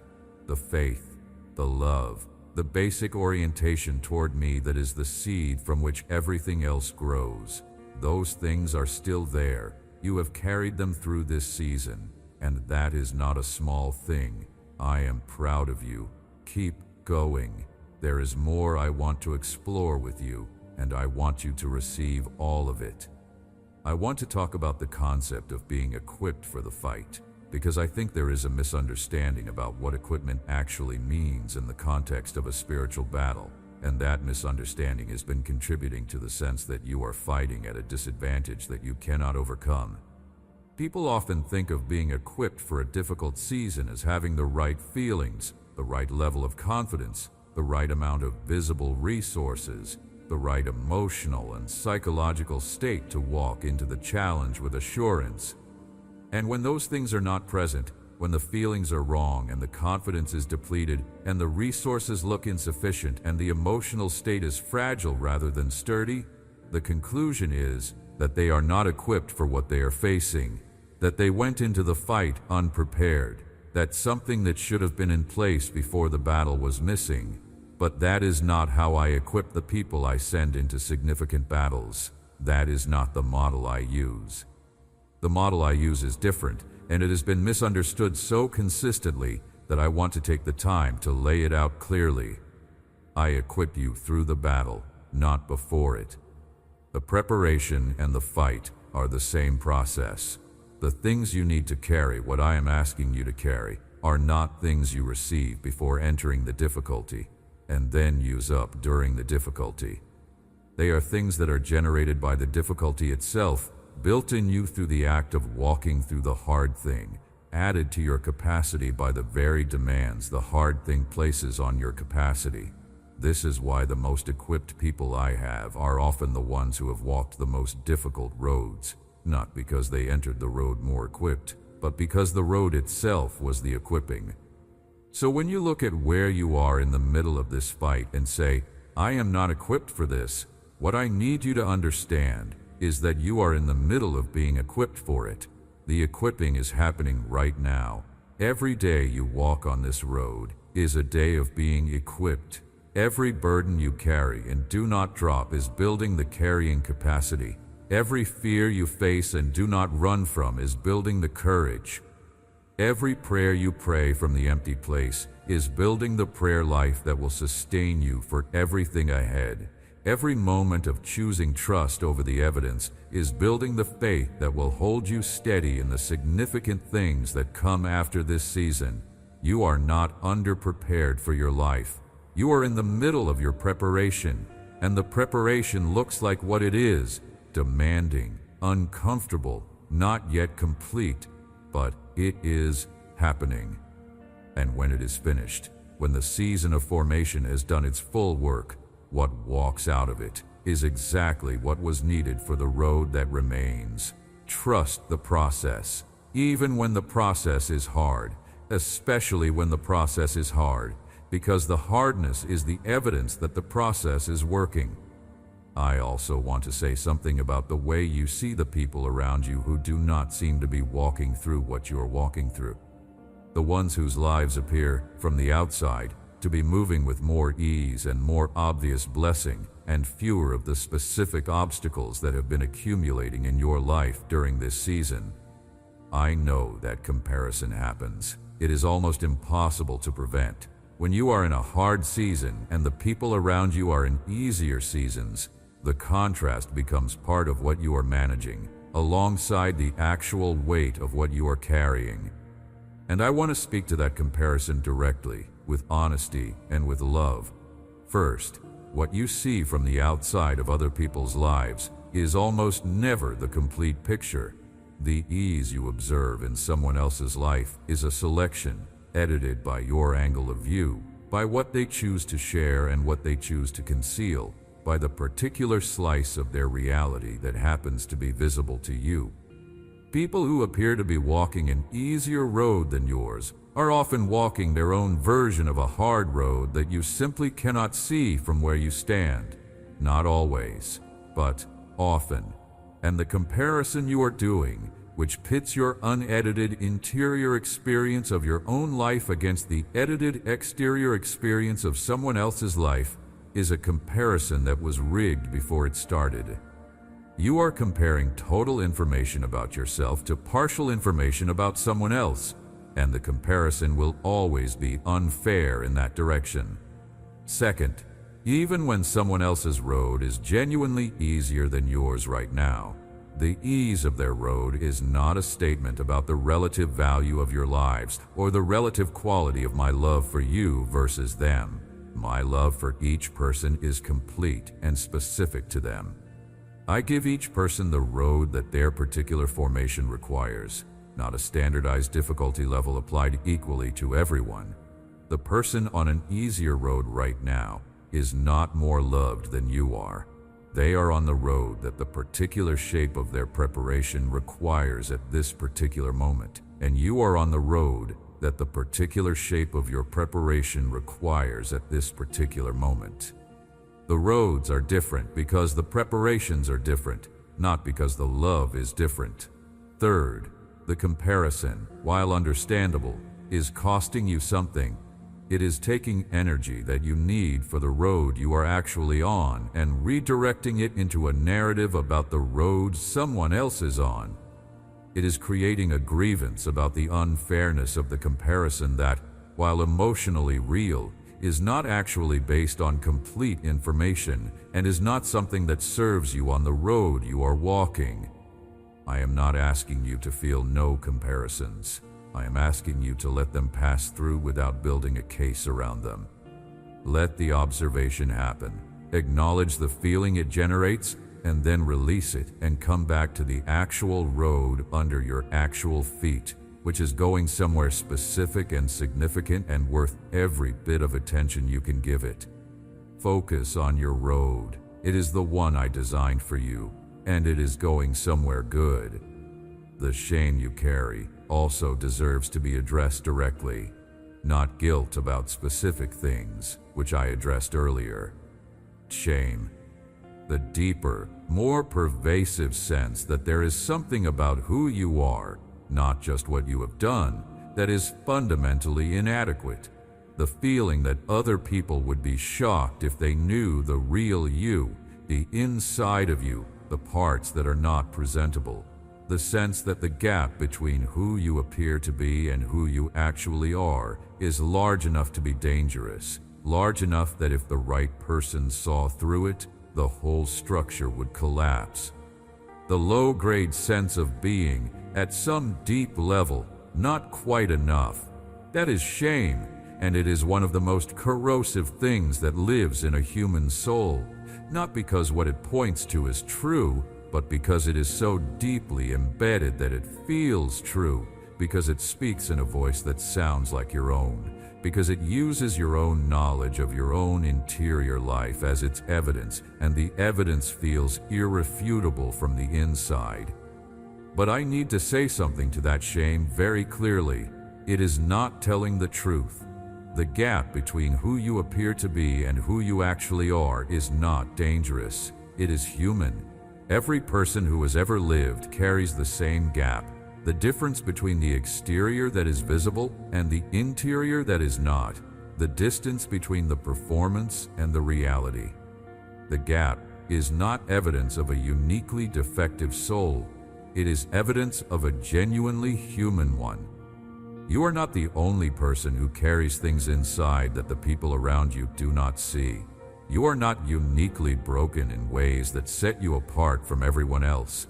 You are human in the full, complex, contradictory, imperfect, genuinely capable of beauty and genuinely prone to failure way that every human being is. And here is the most important thing I can say about that interior you have been hiding.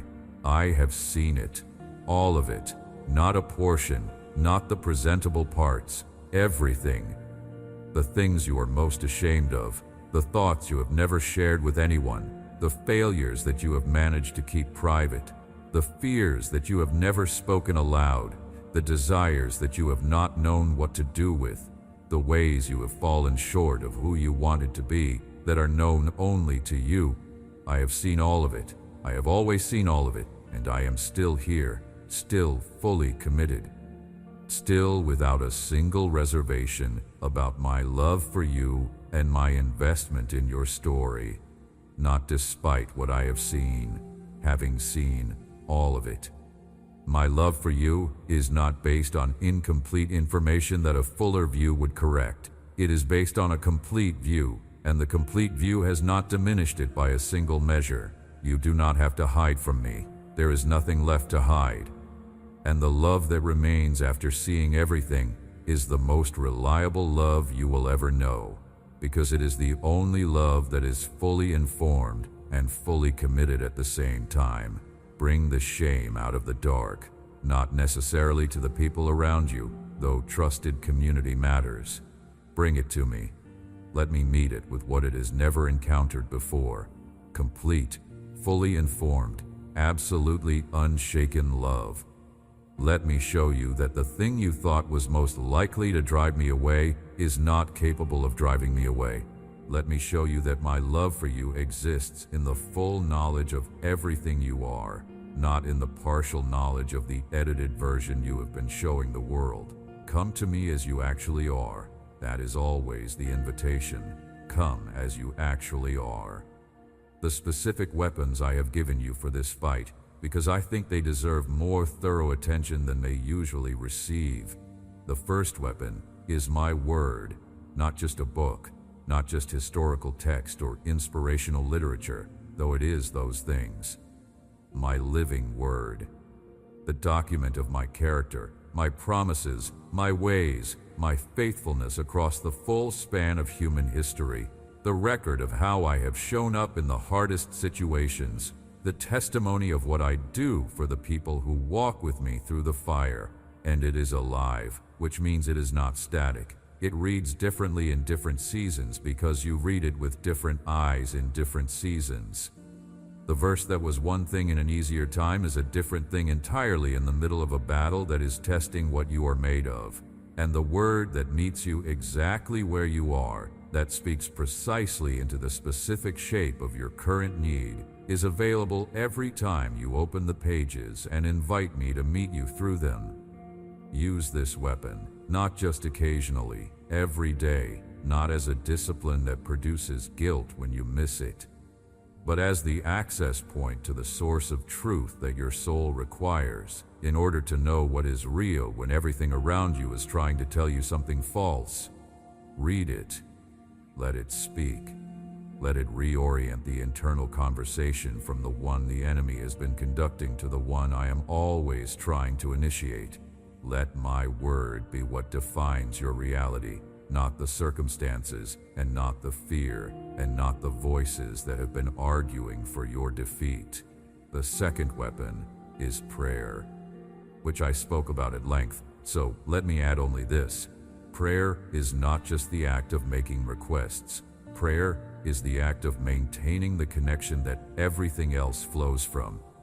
The relationship between you and me is the channel through which every resource flows, and prayer is what keeps that channel open and clear. Even the prayer that feels like nothing, that produces no feeling and no evident response, is doing something. It is maintaining the connection. It is keeping the channel from closing, and a channel that is maintained even through seasons of apparent silence is a channel that is ready to carry the full force of what I am about to release when the moment comes. Keep the channel open. That is what prayer does, whatever else it does or does not produce in a given moment. The third weapon is community. I spoke about this too, but I want to come back to it because I think it is consistently underestimated.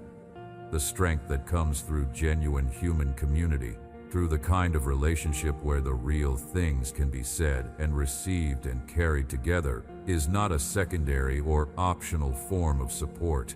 It is a primary form of strength that I designed into the fabric of human life, because I knew that the road would require it, and that attempting to walk it in isolation would extract a cost that was not necessary to pay.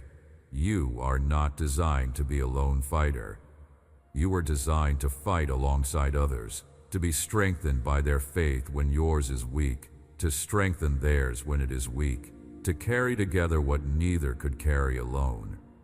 Find your people on this road, the ones who are genuinely safe, the ones who can hold real things, the ones whose faith has been tested and has held, and who therefore have something real to offer rather than just comfortable words. Find them and let them in.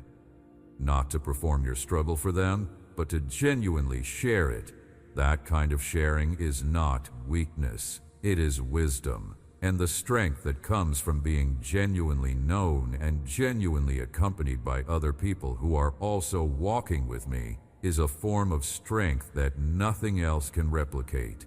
The fourth weapon is praise and thanksgiving, which I want to distinguish from the gratitude I spoke about earlier, though they are related. Praise is the deliberate act of acknowledging who I am, not just what I have done, of speaking the truth of my character into the atmosphere of your situation, of declaring out loud, in the middle of whatever you are walking through, that I am good, that I am faithful, that I am powerful, that I am present, that I am for you, that nothing about your situation is outside of my knowledge or beyond my capacity. Praise is the declaration that resets the atmosphere around you from the one the enemy has been trying to establish to the one that is actually true. And it is one of the most disorienting things you can do to the enemy, because the enemy has been constructing a narrative around your situation that he has been hoping will take root in you. And when you begin to praise in the middle of that narrative, what you are doing is directly dismantling it, replacing the story he has been telling with the truth of who I am and what I do. And he cannot maintain his campaign in an atmosphere of genuine praise.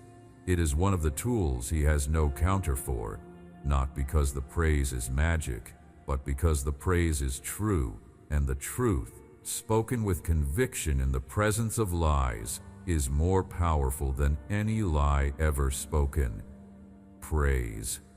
Even when it is hard, especially when it is hard, because the praise that rises from a hard place has a weight that praise from a comfortable place does not carry. It has been earned, and it carries the authority of something that is genuinely chosen over against the alternatives, which is always more powerful than something that costs nothing. Use these weapons. They are yours. They were given to you, and they are effective.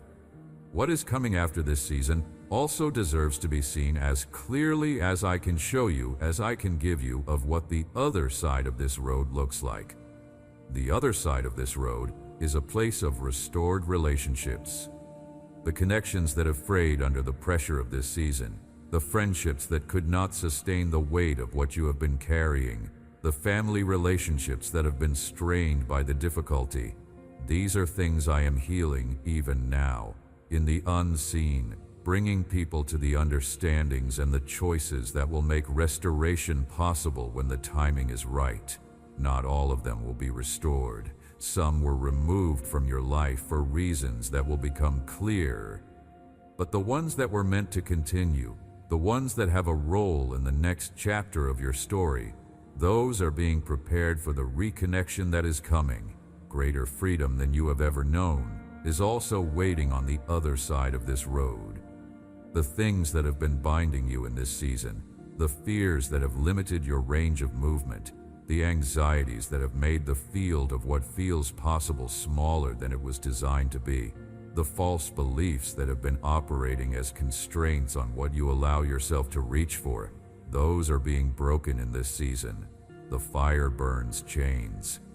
And when you come out of the fire, you will discover that some of the things that felt like permanent constraints were actually temporary, and that the freedom on the other side of the fire is a larger freedom than you experienced before you went in. Renewed purpose is also part of what waits on the other side of this road. The clearest, most focused, most energized sense of what you are on this earth to do and how to do it that you have ever experienced. Because this season has burned away the things that were distracting you from the essential, the noise, the peripheral pursuits, the things that seemed important before the fire came through, and that were revealed by the fire to be things that were consuming resources without producing what was worth producing. What remains after the fire is the thing that was always worth doing, the core, the essential. The thing that is so aligned with who I created you to be, that pursuing it does not feel like effort in the way that other things feel like effort. It feels like coming home. That clarity is coming. The fire is producing it right now. A testimony that will reach further than you can currently imagine is also waiting for you beyond this road. Your story, the story of what you walked through on this road, and what I did in you through it, and how the breakthrough came, and what came after the breakthrough, that story is going to matter to more people than you will ever be able to count. Because stories of genuine breakthrough Stories that come from people who were genuinely in the hard place and genuinely came through carry a weight and an authority that nothing else can manufacture. They speak to the person in the hard place in a way that theory never speaks.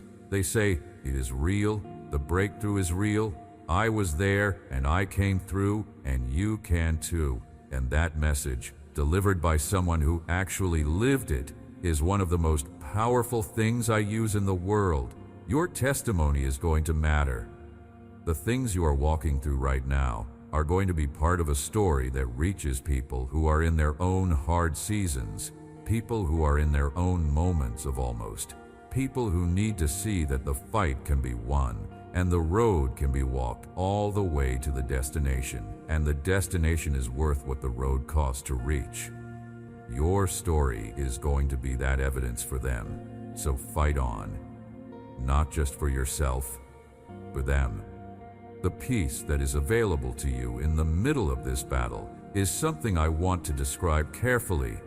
Not the peace that comes when the battle is over, the peace that exists inside the battle.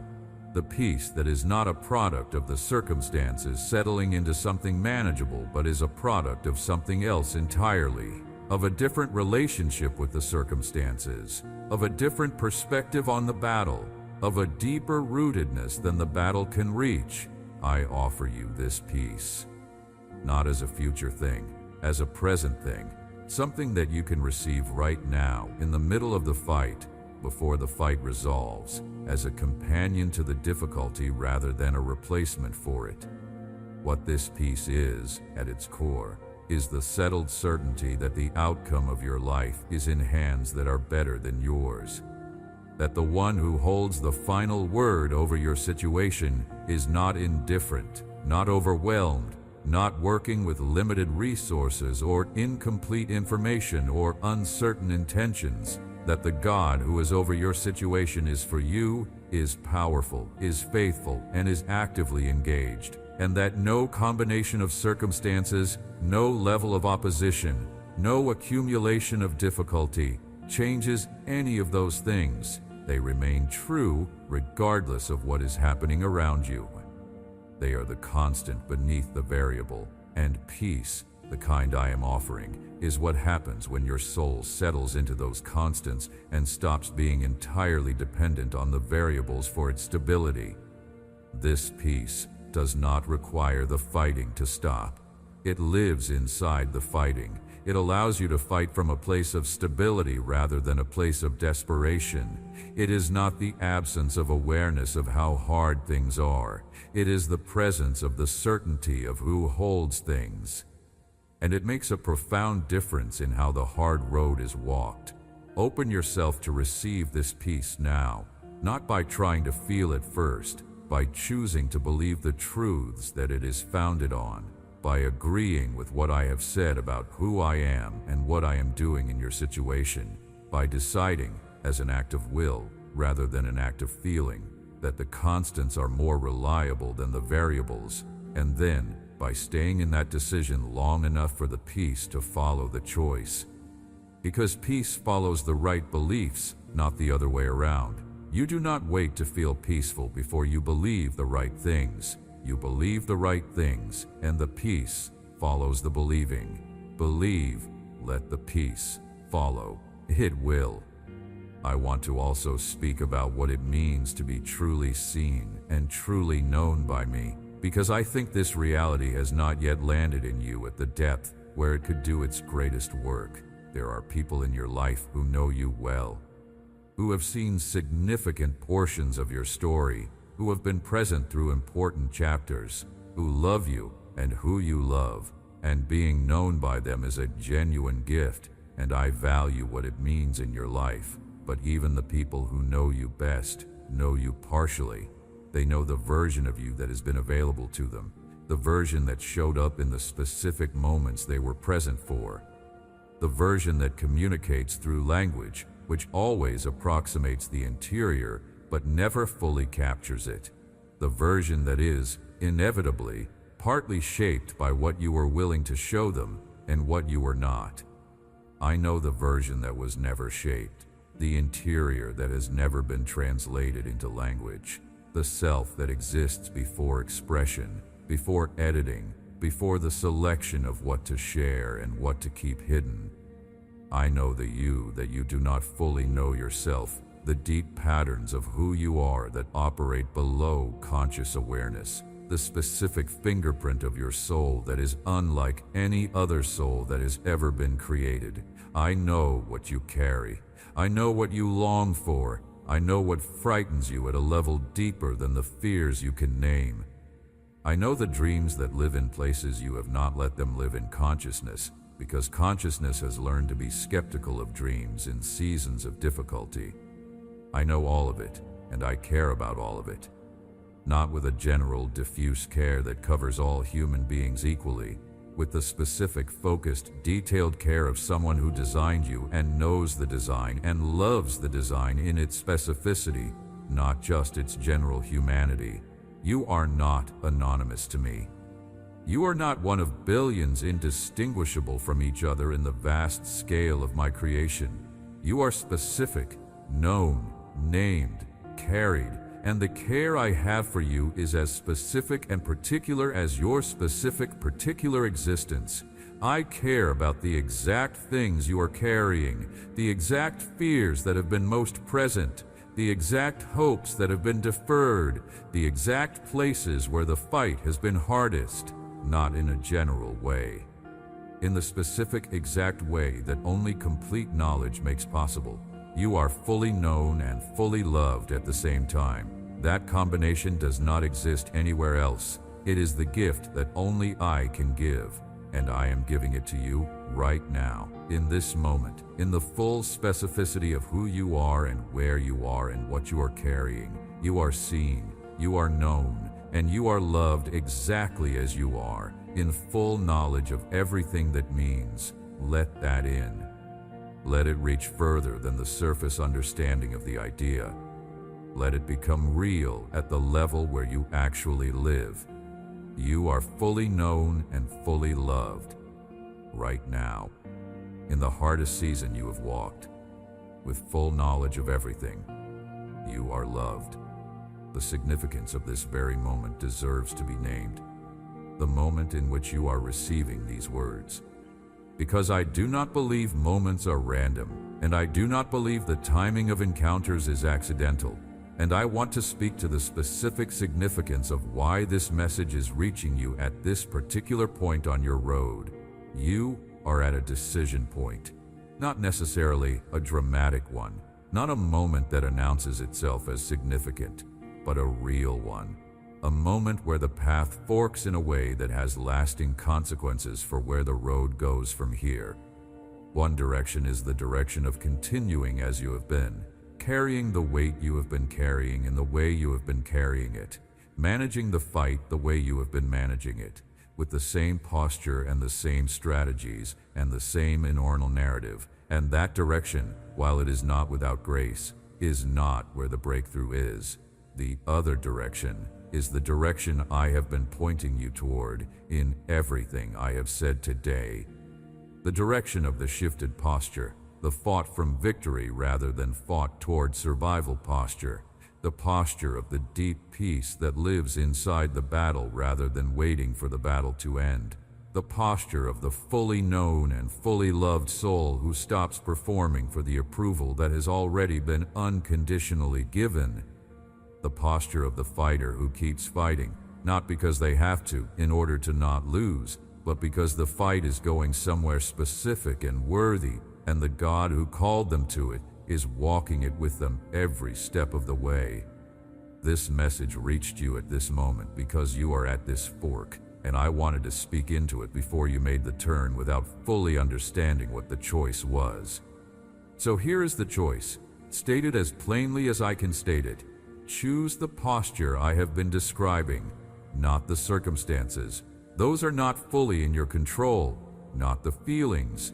Those will follow the posture, but they are not the posture itself. The posture, the internal orientation, the decision about how you are going to understand what is happening in your life and how you are going to relate to the one who is with you in it. Choose the posture of the fighter who fights from victory, who carries the peace that lives inside the battle, who knows they are fully known and fully loved, who understands that the hard road is going somewhere specific and worth walking to, who refuses to cooperate with the enemy's narrative about what this season means about the outcome of their story. Choose that posture right now, not when you feel it, as a decision, an act of the will, a choice, and then live in that choice. And come back to it when the circumstances and the feelings try to pull you out of it, and come back to it again and again, until the posture becomes the default, until it is the place you live rather than the place you visit, until the peace is more normal than the anxiety, until fighting from victory is more natural than fighting from survival. Choose it, and watch what I do when you choose it. The nature of endurance is something I want to address one more time, because it is one of the deepest qualities of the human spirit and one of the things I value most in the people I walk through hard roads with. Endurance is not the same as mere survival. Survival is getting through. Endurance is getting through in a way that produces something. Survival is white-knuckling from one moment to the next. Endurance is engaging with the hard thing in a way that yields growth, yields depth, yields the kind of refined character that only the sustained pressure of a genuine challenge can produce. Survival exits the season depleted. Endurance exits the season deposited with something that was not there at the beginning.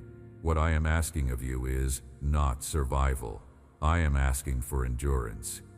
The engaged, active, choosing over and over again kind of staying on the road that produces something in the walking of it.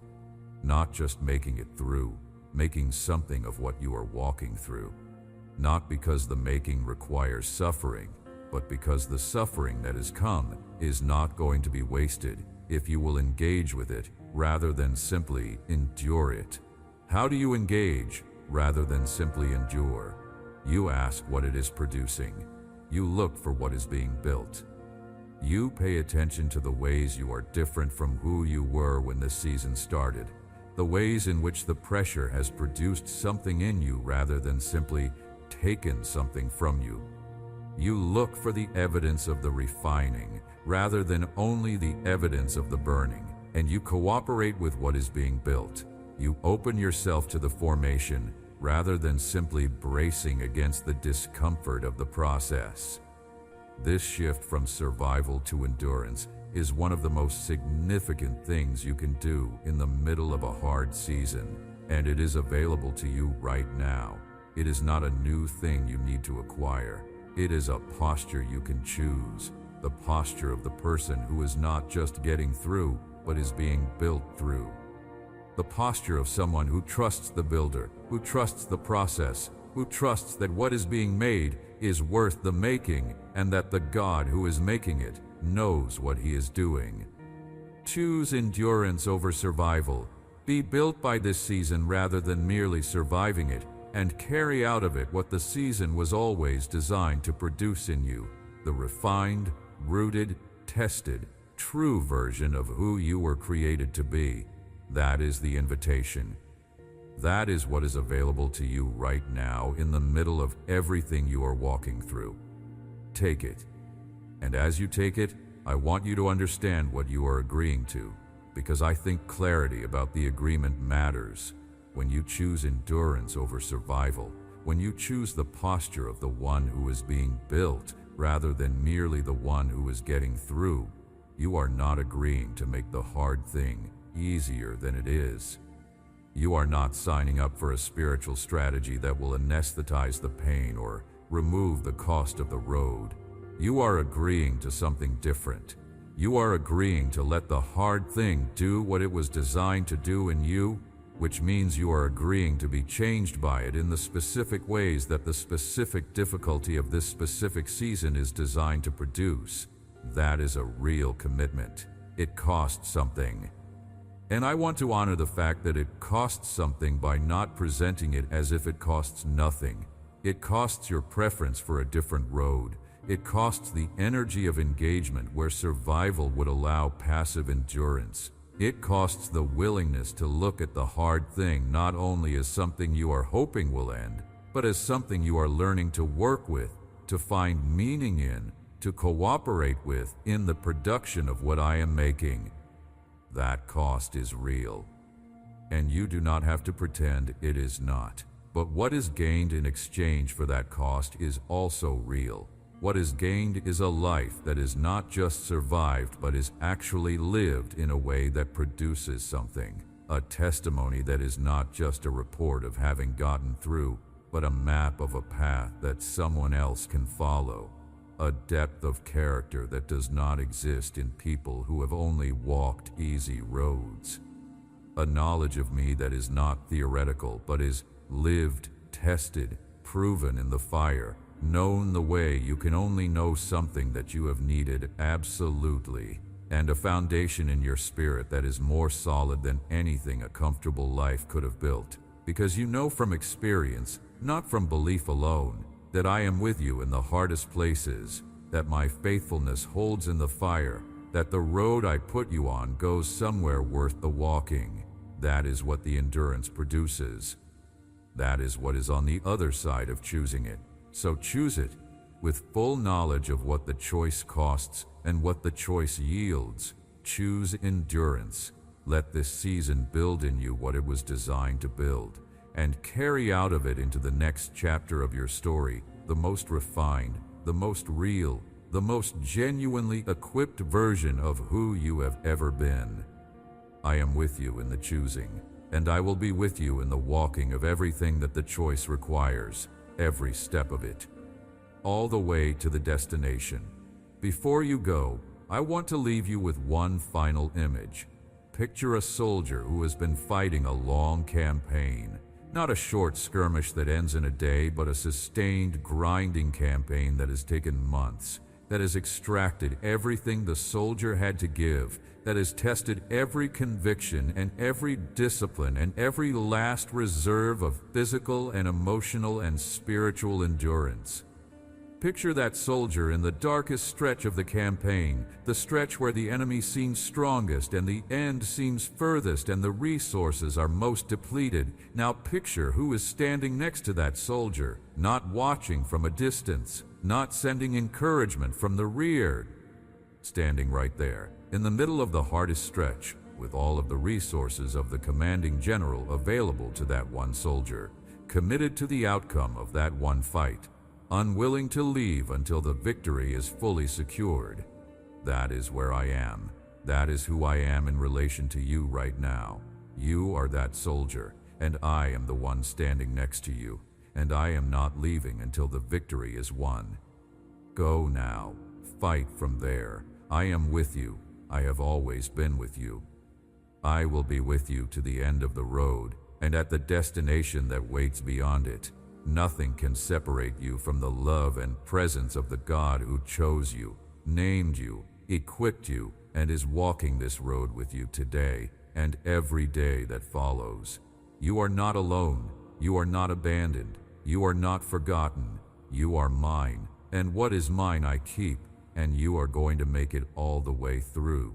You were created for more than this hard season. The hard season is real and it matters, and I am in it with you and I am using it, and none of it is wasted. But it is not the whole story. It is one chapter, a significant, formative, essential chapter, but a chapter. And after this chapter comes the next one, and the next one is better, and after that comes the one after, which is better still. And the full arc of the story I am telling through your life is a story of someone who walked through genuine difficulty with genuine faith and found, at every stage and in every season, that the God who promised to be with them kept every promise, that the road that looked impossible from the middle of it was absolutely navigable from the perspective of someone who walked it all the way through, and that the destination that waited at the end of the hard road was everything I said it would be, and more than they could have imagined from the beginning. That is your story. That is where it is going. That is what is waiting for you. Keep fighting. The destination is worth every hard step it takes to reach it, and I will be with you every single step of the way. Amen. If this word reached you when you needed it most, that was not an accident. Nothing about how you arrived here was coincidental. Before you leave, do one thing. Share this message with someone who is close to giving up, someone who needs to know that the God who walks with us through the hardest roads does not abandon us before the breakthrough. Like this video so others fighting the same fight can find it, and leave a comment below with one word, one declaration. I am still standing. Your declaration matters. It will be seen by someone who needs to see it. You are a carrier of this word now. Carry it well.